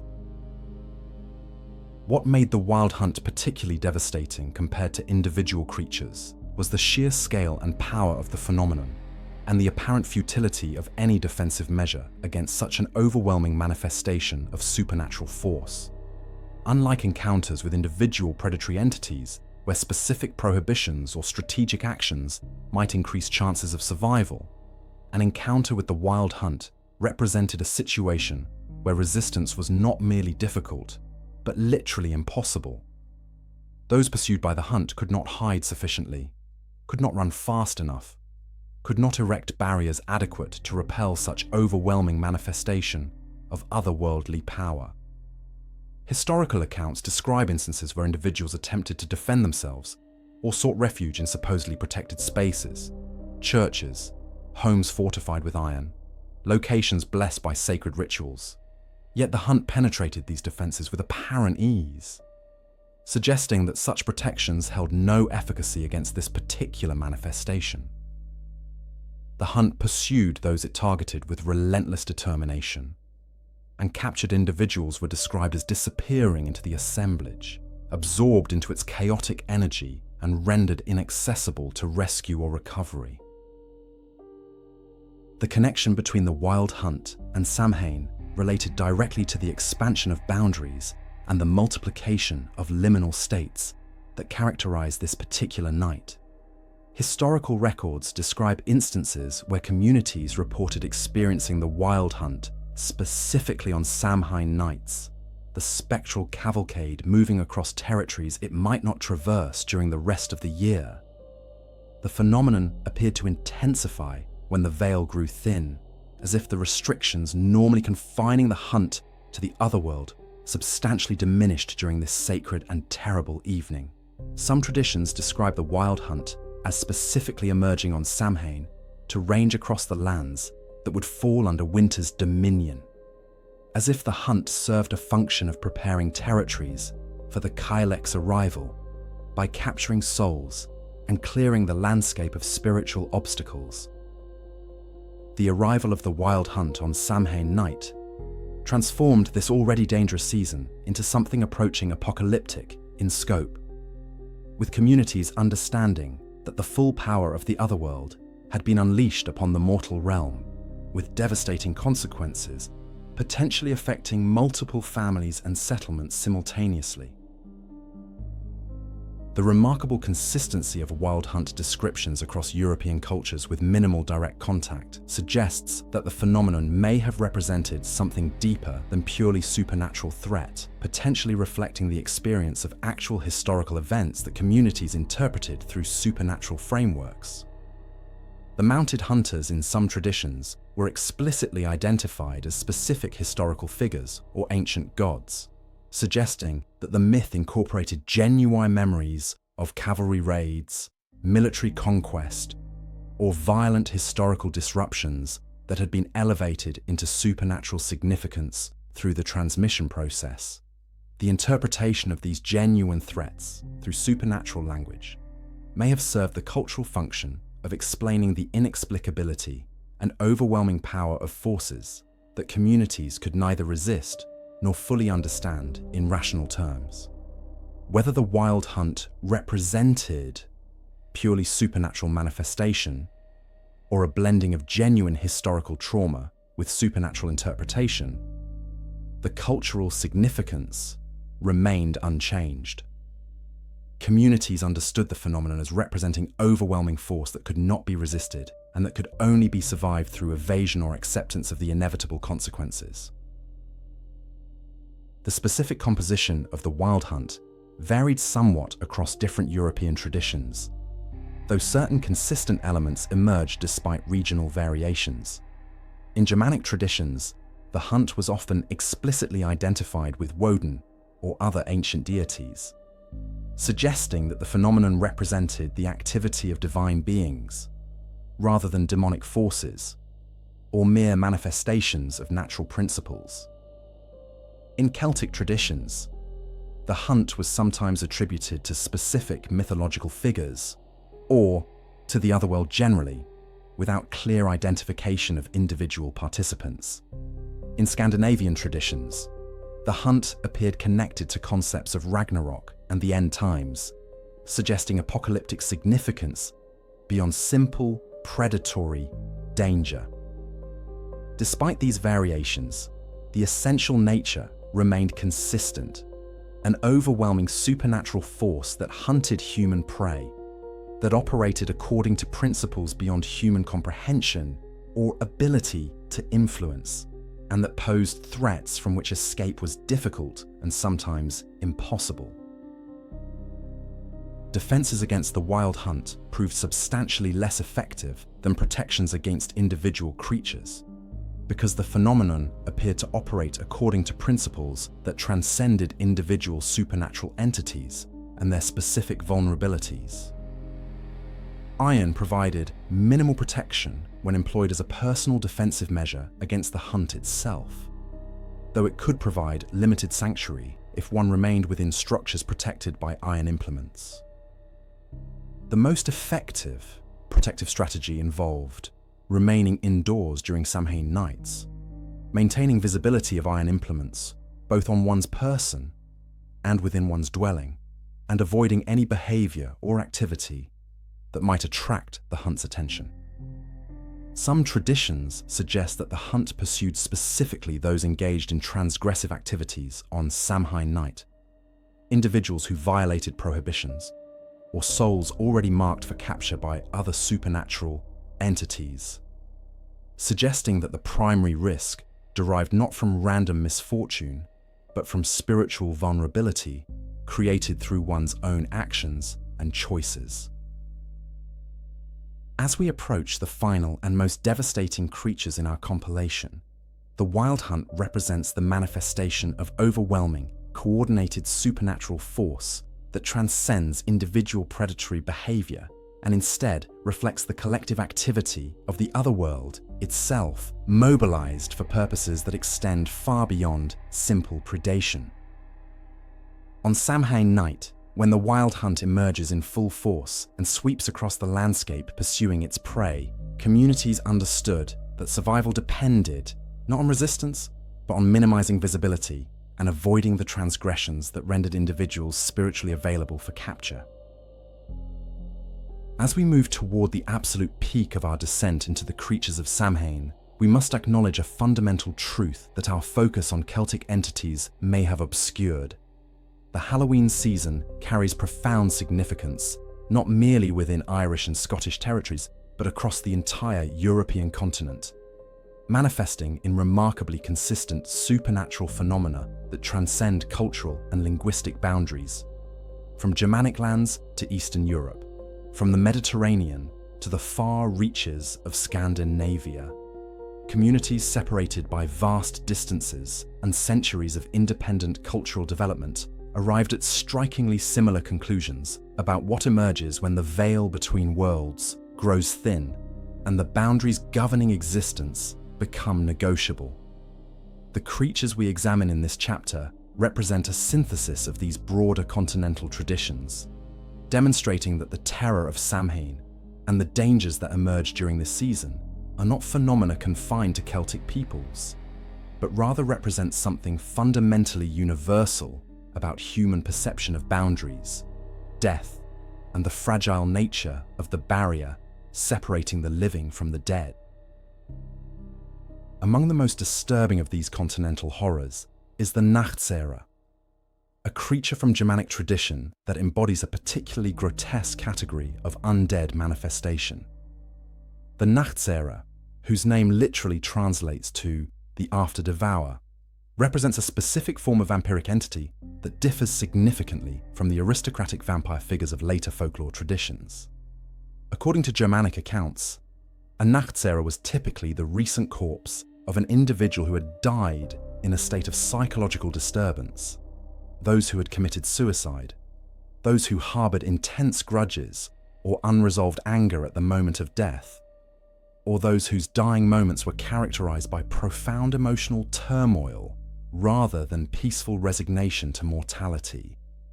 The creature did not arise as a conscious entity with individual agency, but rather as an almost mechanical manifestation of spiritual disturbance, driven by impulses that transcended rational thought or intentional malice. The defining characteristic of the Nachtsera was its compulsive behavior regarding its own burial shroud and the bodies of deceased family members. Upon being interred, the Nachtsera would experience an overwhelming imperative to consume the burial fabric that surrounded its corpse, devouring the shroud with methodical persistence that continued until nothing remained of the cloth. This behavior was not undertaken consciously, but rather seemed to occur in a semi-animate state, where the creature possessed barely enough awareness to accomplish the act of consumption. More disturbing was what occurred once the burial shroud had been completely consumed. The Nachtsera's hunger redirected itself toward the bodies of family members also buried in the same cemetery, and the creature emerged from its grave to consume the corpses of relatives beginning with the most recently deceased and progressing through the family burial site with terrifying, systematic determination. The progression of this predation created a cascading horror where families discovered that multiple family members' graves had been disturbed and the bodies partially consumed. Evidence of a creature that moved through cemeteries according to impulses beyond normal comprehension. What made the Nachtseher particularly significant on Halloween night related to the expansion of the creature's range and the acceleration of its predatory activity when the boundaries between worlds grew permeable. During the rest of the year, the Nachtseher appeared constrained by certain limitations that restricted its manifestations to specific cemeteries or burial grounds, its activity limited to the systematic consumption of shrouds and the slow progression through buried family members. But on Samhain night, when the veil thinned and the normal rules governing the movement of undead entities weakened substantially, the Nachtseher appeared to gain increased mobility and predatory intensity. Historical accounts describe instances where cemeteries experienced unprecedented disturbance on Halloween nights, with multiple graves opened simultaneously, and evidence of frenzied consumption that suggested the creature's hunger had been amplified or accelerated by the seasonal shift. The expansion of the Nachtseher's activity on this particular night suggested that the seasonal boundary expansion affected not merely individual entities, but rather entire categories of undead manifestations in coordinated ways. Beyond the specific threat posed by the Nachtseher, Germanic and broader Eastern European traditions describe numerous forms of undead entities that emerged with particular virulence during the Halloween season. These included the Draga of Scandinavian tradition, described as massive, animated corpses that retained their original strength and hunger, but existed in states of profound physical corruption and decay. The traditions also encompassed various regional variations of grave-walking undead, spirits that rose from inadequately blessed or improperly consecrated graves to terrorize communities and consume livestock or even human victims. What connected these diverse manifestations was a consistent pattern: improper death, inadequate ritual completion, or the failure of communities to properly consecrate burial spaces created conditions where the dead could not rest and instead arose in states of semi-animation, driven by hungers and imperatives that transcended rational comprehension. The practical implications of these continental horrors related directly to communities' understanding of death as something requiring systematic ritual completion and proper burial protocol to be negotiated safely. Unlike predatory creatures that could be defended against through specific actions or prohibitions, the Nachtseher and similar creatures represented consequences of failures in death management itself. Communities that experienced these manifestations understood that inadequate ritual, improperly completed funeral rites, or insufficient sanctification of burial grounds created spiritual instability that inevitably resulted in undead emergence. The prevention of such threats required not defensive measures, but rather proactive systems of ritual completion, careful selection of burial locations, and the implementation of practices that ensured the dead remained properly settled in their graves. These practical requirements reflected a sophisticated understanding of how social systems could generate supernatural consequences if fundamental obligations regarding death management were neglected or inadequately performed. The consistency of undead manifestations across European traditions suggests that the phenomenon represented something more fundamental than mere folklore variation. The prevalence of creatures that emerged from graves, that displayed hungers for family members or community members, and that could be prevented through proper burial ritual, suggests that these traditions encoded genuine attempts to understand and explain phenomena that communities encountered, decomposition patterns that seemed anomalous, premature, grave disturbance from natural causes misinterpreted as supernatural emergence, or the genuine psychological disturbance created by inadequate mourning rituals that failed to provide closure to communities experiencing loss. Whether the traditions represented literal supernatural manifestations or cultural interpretations of natural phenomena, the significance remained identical. Communities understood that failure in death management created consequences that extended beyond the individual deceased and affected entire communities in potentially devastating ways. Defenses against the Nachtsera and similar continental creatures were substantially different from protections against predatory entities or creatures operating according to alien logic. Prevention required systematic adherence to burial protocols, ensuring proper consecration of grave sites, implementing ritual practices that bound spirits to their graves and prevented emergence, and maintaining systems of community oversight that ensured burial standards were uniformly maintained. Additionally, communities that experienced Nachtsera manifestations discovered that the creature could be definitively neutralized through exhumation and ritual destruction, or through careful reburial, with additional sanctification, measures designed to bind the spirit permanently to its grave.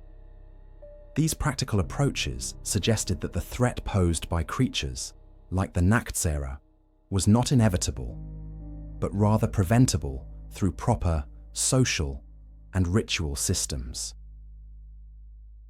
As we approach the final and most overwhelming creatures in this compilation, the continental horrors represented by the Nachtsera and related entities remind us that the Halloween season's danger extends far beyond individual predatory creatures and instead reflects universal human vulnerabilities regarding death management and the consequences of ritual failure.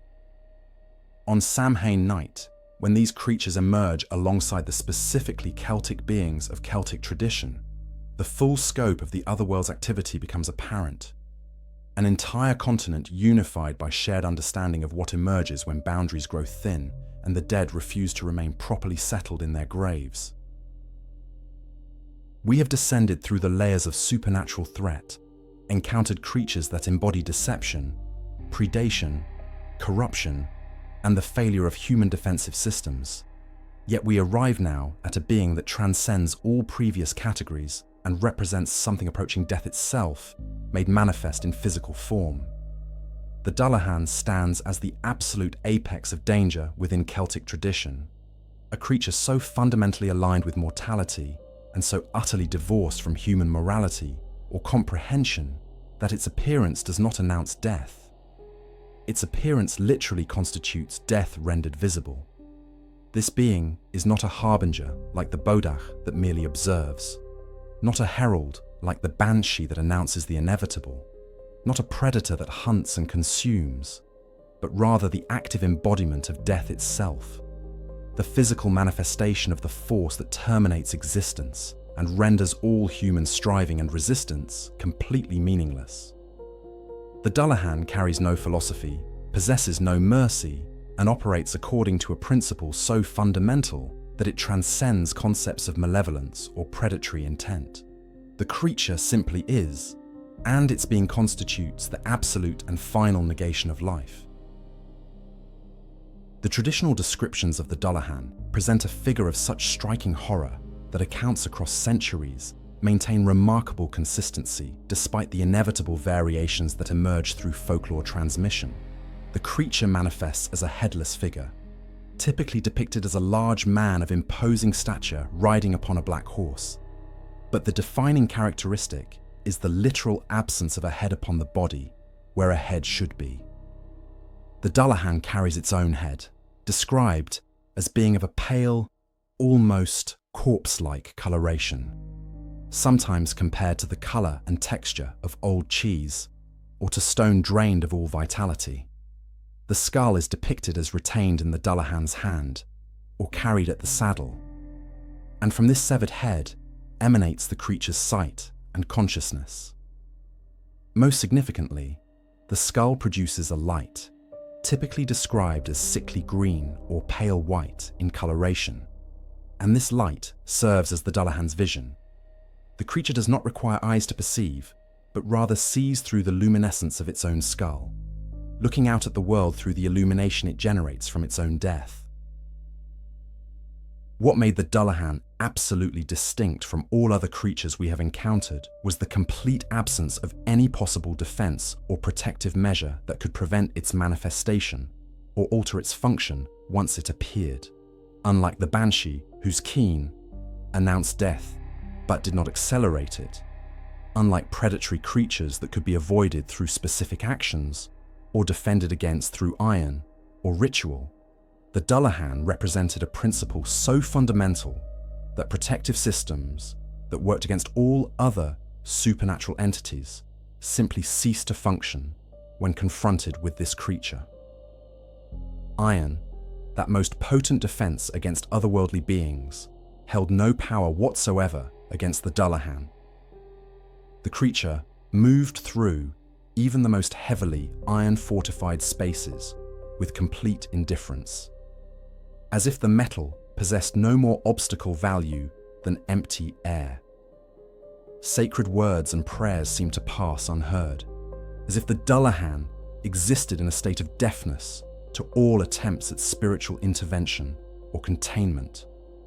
The creature could not be bound, could not be negotiated with, and could not be prevented from achieving its purpose through any action that human ingenuity might devise. The mechanism by which the Dullahan announced and executed death was profoundly simple and utterly inexorable.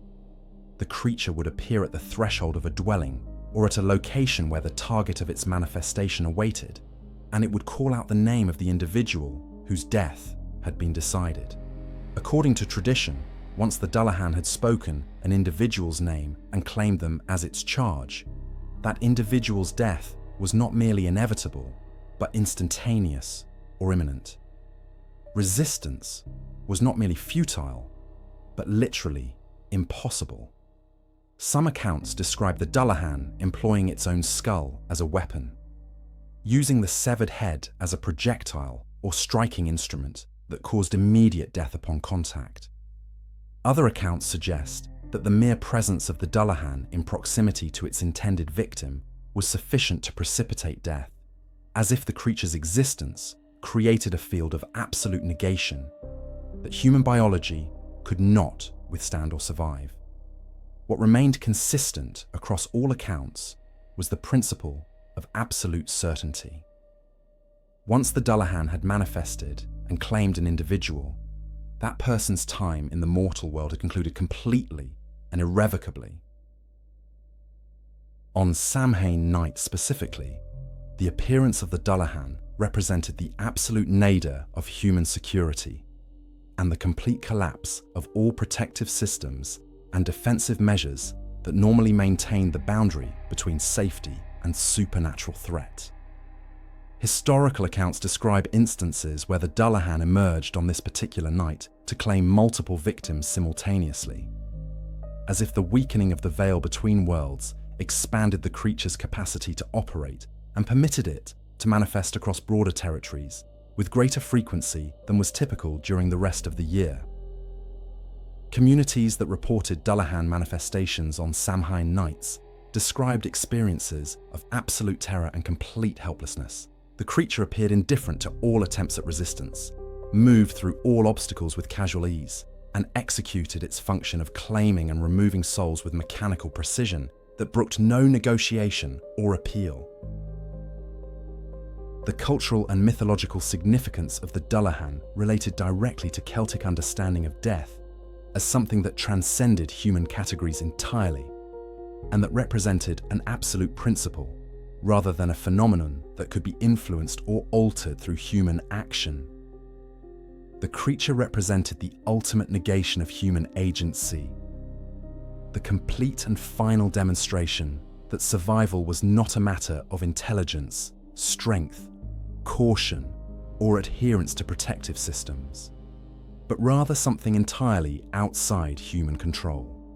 The Dullahan embodied the recognition that death was not an event that occurred at the conclusion of life, but rather a principle that operated throughout existence, that individual beings possess no guarantee of continuation, and that the moment of termination could arrive according to principles utterly divorced from human logic or moral consideration. This understanding was not pessimistic in the sense of despair, but rather profoundly liberating. Once one accepted that the Dullahan's arrival was possible at any moment and could not be prevented or altered, the appropriate response became not resistance, but rather a kind of acceptance and presence with existence as it actually was, rather than as one wished it to be. Defenses against the Dullahan did not exist because the creature represented a principle rather than an entity that could be defended against through conventional means. The only response available to those who understood the Dullahan's nature was acceptance of mortality as a fundamental aspect of existence, rather than something to be perpetually resisted or denied. Some traditions suggest that the Dullahan could be temporarily delayed or diverted through specific actions, but these methods appear to defer rather than prevent the creature's manifestation, essentially postponing the inevitable rather than preventing it entirely. The most consistent accounts suggest that those who accepted the Dullahan's arrival with dignity and without attempting futile resistance sometimes experienced less severe manifestations, or found themselves granted extended periods of existence before the creature made its final claim. The Dullahan represents the absolute culmination of our descent through the creatures of Samhain, the manifestation that reduces all other threats to relative insignificance by contrast. This creature stands as the embodiment of a principle that transcends individual malevolence or predatory behavior, the principle of death itself rendered visible and granted the capacity to move through the world with deliberate purpose. On Samhain night, when the veil grows thin and the boundaries separating the living from the dead become negotiable, the Dullahan emerges as the ultimate expression of the otherworld's sovereignty and the final demonstration that human existence is perpetually contingent upon forces far beyond human comprehension or capacity to influence. 2. Having encountered the 13 creatures that hunt on Samhain night, having traced the progression from the relatively manageable threat posed by Jack O'Lantern through increasingly devastating manifestations culminating in the absolute negation represented by the Dullahan, we must now examine a principle that transcends individual creatures and instead addresses the systemic breakdown that characterizes this particular night. Samhain represents not merely a season when supernatural entities emerge, but rather a threshold moment when the entire framework of protective systems, prohibitions, and defensive measures that communities maintain throughout the year essentially ceases to function. This is not a matter of individual protections failing against specific creatures, but rather a comprehensive dissolution of the barriers that normally maintain the distinction between the living and the dead, between the human realm and the otherworld, between the rules that govern daylight existence and the utterly alien logic that operates in the spaces beyond human comprehension. The progressive collapse of protective barriers on Samhain night proceeded according to a pattern that communities documented extensively across generations, and that created a distinctive progression of danger and vulnerability. As the veil grew thin throughout the evening, the protective power of iron diminished progressively, from absolute efficacy in protecting against supernatural entities during the rest of the year, to substantially reduced effectiveness on Samhain, to the point where, by the night's absolute nadir, iron held no protective value whatsoever. This dissolution of iron's power was not attributed to any specific change in the metal itself, but rather to a fundamental shift in the principles governing the interaction between physical matter and supernatural force. The laws that normally maintained iron's protective properties appeared to be suspended or overridden by principles that transcended ordinary physical causality, as if the rules governing one realm were being gradually overwhelmed by the rules governing another realm that was simultaneously becoming increasingly real and present. Beyond iron's diminishing protection, the names and bindings that rendered individuals and places identifiable and defined within normal existence lost their efficacy in ways both subtle and devastating. Throughout the year, knowing something's true name granted power over it within Celtic tradition. The ability to command, to constrain, to bind according to ancient magical principles that operated throughout all of Celtic cosmology. But on Samhain night, as the veil thinned, the binding force of names appeared to weaken progressively, until by the night's absolute depth, speaking something's name held no power whatsoever to compel or constrain it. Similarly, the individual identity markers that normally defined a person's relationship to community, family, and the broader structures of society began to lose their authority and meaning. A person's lineage, their social position, their accumulated accomplishments, and identity markers that normally defined their existence became increasingly irrelevant and powerless to protect them from the claims of the otherworld. The dissolution of spatial boundaries represented another critical element of the progressive breakdown that characterized Samhain night. Throughout the year, certain spaces maintain protective properties simply through being human spaces. Homes, churches, consecrated ground, and places explicitly defined as human territory maintained themselves as refuges against supernatural incursion. But as Samhain progressed, these spatial boundaries grew increasingly permeable. The otherworld did not merely breach these boundaries, but rather seemed to expand into them, rendering the distinction between protected and unprotected space increasingly meaningless. Stories describe the Sluagh entering homes despite iron protections, the Aos Sea manifesting in supposedly consecrated churches, and the Dullahan appearing in locations that should theoretically have been absolutely secure. This progressive invasion of human space by otherworldly forces suggested that the distinction between realms themselves was growing ambiguous, that the separation between worlds was becoming less a wall and more a gradient that shifted continuously throughout the night. Most profoundly, the progressive dissolution of protective mechanisms created a situation where the fundamental assumptions about how to survive supernatural threat became increasingly invalid. Throughout the year, communities maintained systems based on specific understandings.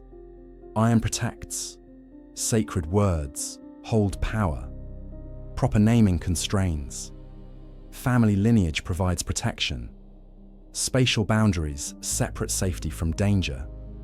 These systems were not based on irrational superstition, but rather on systematic observation and testing across countless generations. Communities had determined which practices were genuinely effective and which offered only false security.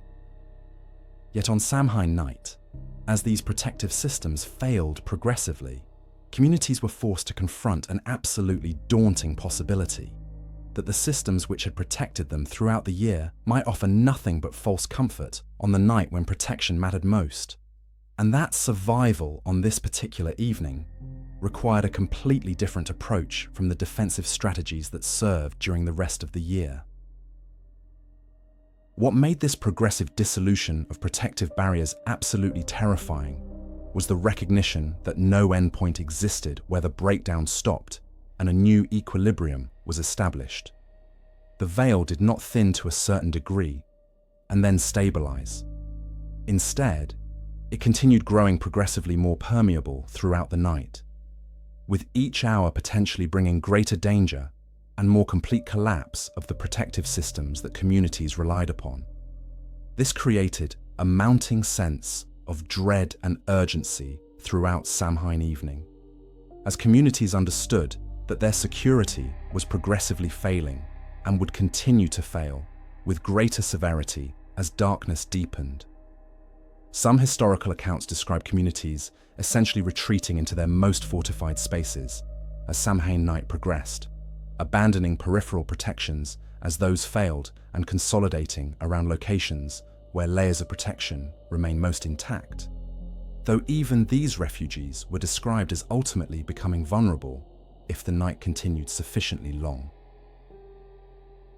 The final phase of protective barrier collapse occurred as the night reached its absolute darkest point, the moment when the distinction between Samhain and normal existence had almost completely dissolved, and the otherworld had expanded into human space to the maximum extent that the annual cycle permitted.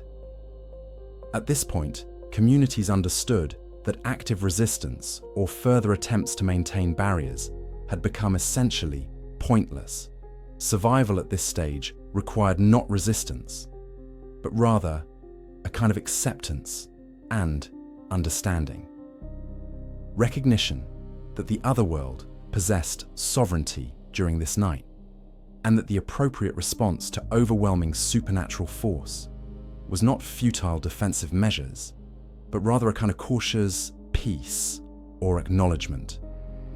Some traditions describe communities engaging in specific rituals or behaviors designed to negotiate with the otherworld during this final phase, essentially surrendering the pretense of resistance and, instead, attempting to reach some form of accommodation with forces that now possessed absolute authority within human territory.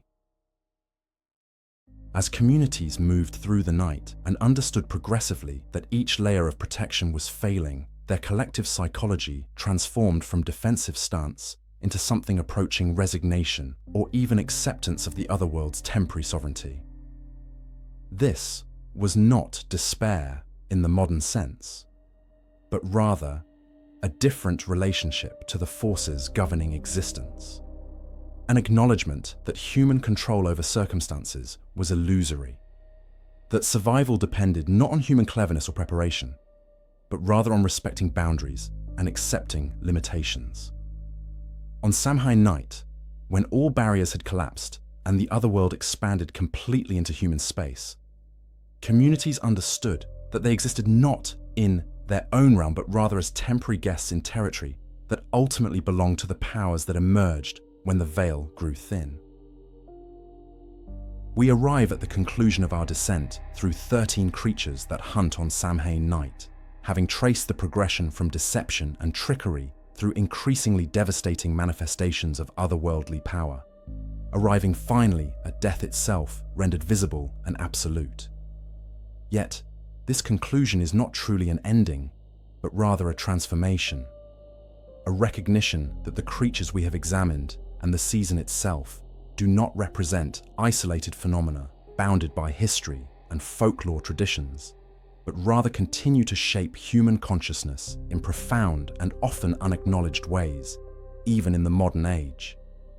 The ancient fears that manifested themselves in stories of the Banshee, the Dullahan, and the wild hunt have not disappeared from human experience, but rather transformed themselves, embedded themselves into the cultural consciousness in forms that we often fail to recognize as direct descendants of the Celtic and European traditions we have explored.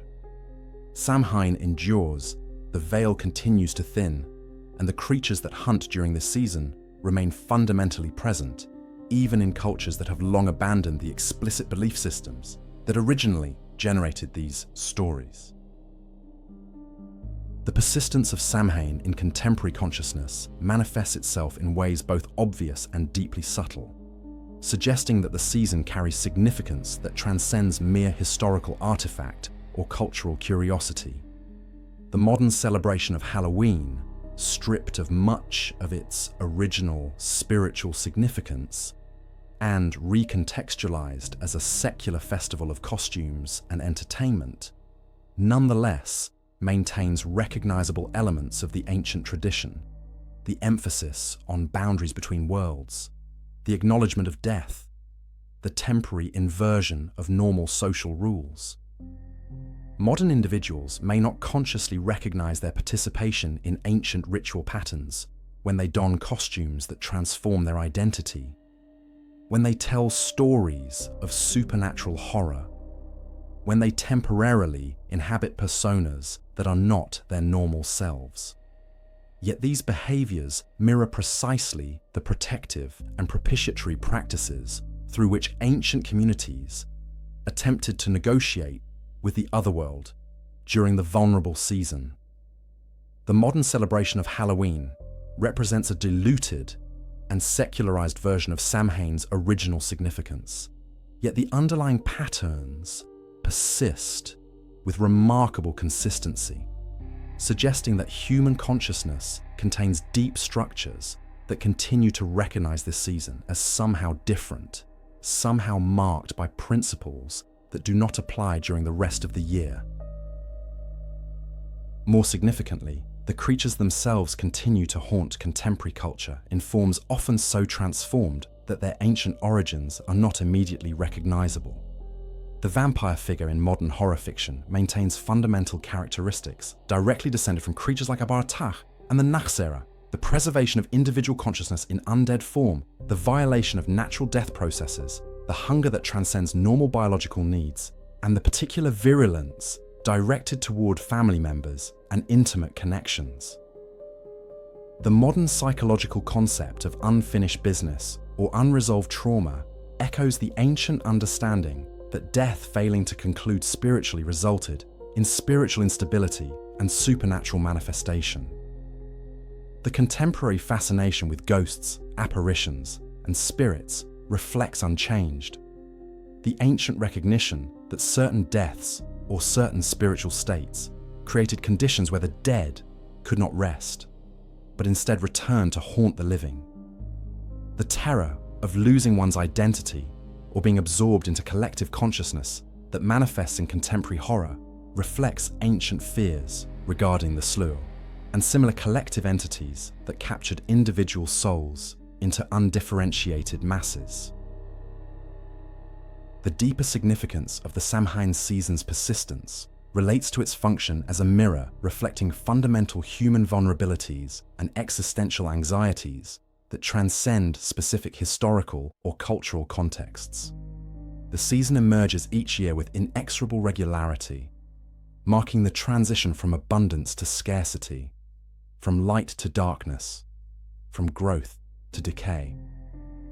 These are not merely seasonal changes, but rather profound shifts in the conditions governing survival and the visibility of mortality's inevitability.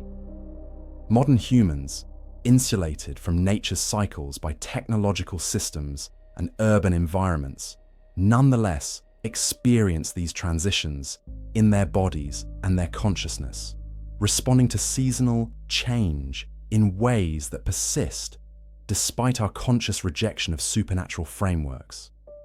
The ancient creatures of Samhain represented attempts to understand and acknowledge these transitions, to give form to fears that emerge when the light diminishes and the year enters its long decline.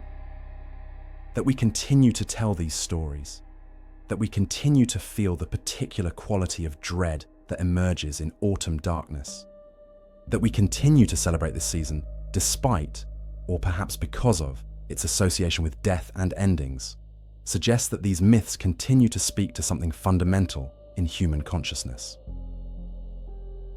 The relationship between ancient folklore and contemporary culture reveals something profound about the nature of collective memory and the persistence of archetypal fears across generations and radically different cultural contexts. We may have abandoned explicit belief in the Banshee or the Dullahan, yet the emotional and psychological structures that these creatures represent persist in contemporary consciousness. We experience versions of these beings in our engagement with literature and film, in our dreams and nightmares, in the particular quality of dread that emerges when confronted with representations of death and powerlessness. Contemporary horror fiction functions partially as a secularized continuation of folklore traditions, allowing communities to explore and negotiate with fundamental fears in frameworks that feel sufficiently removed from literal belief to permit psychological engagement without requiring explicit supernatural commitment. Yet this distinction between literal belief and psychological engagement may be less significant than we imagine.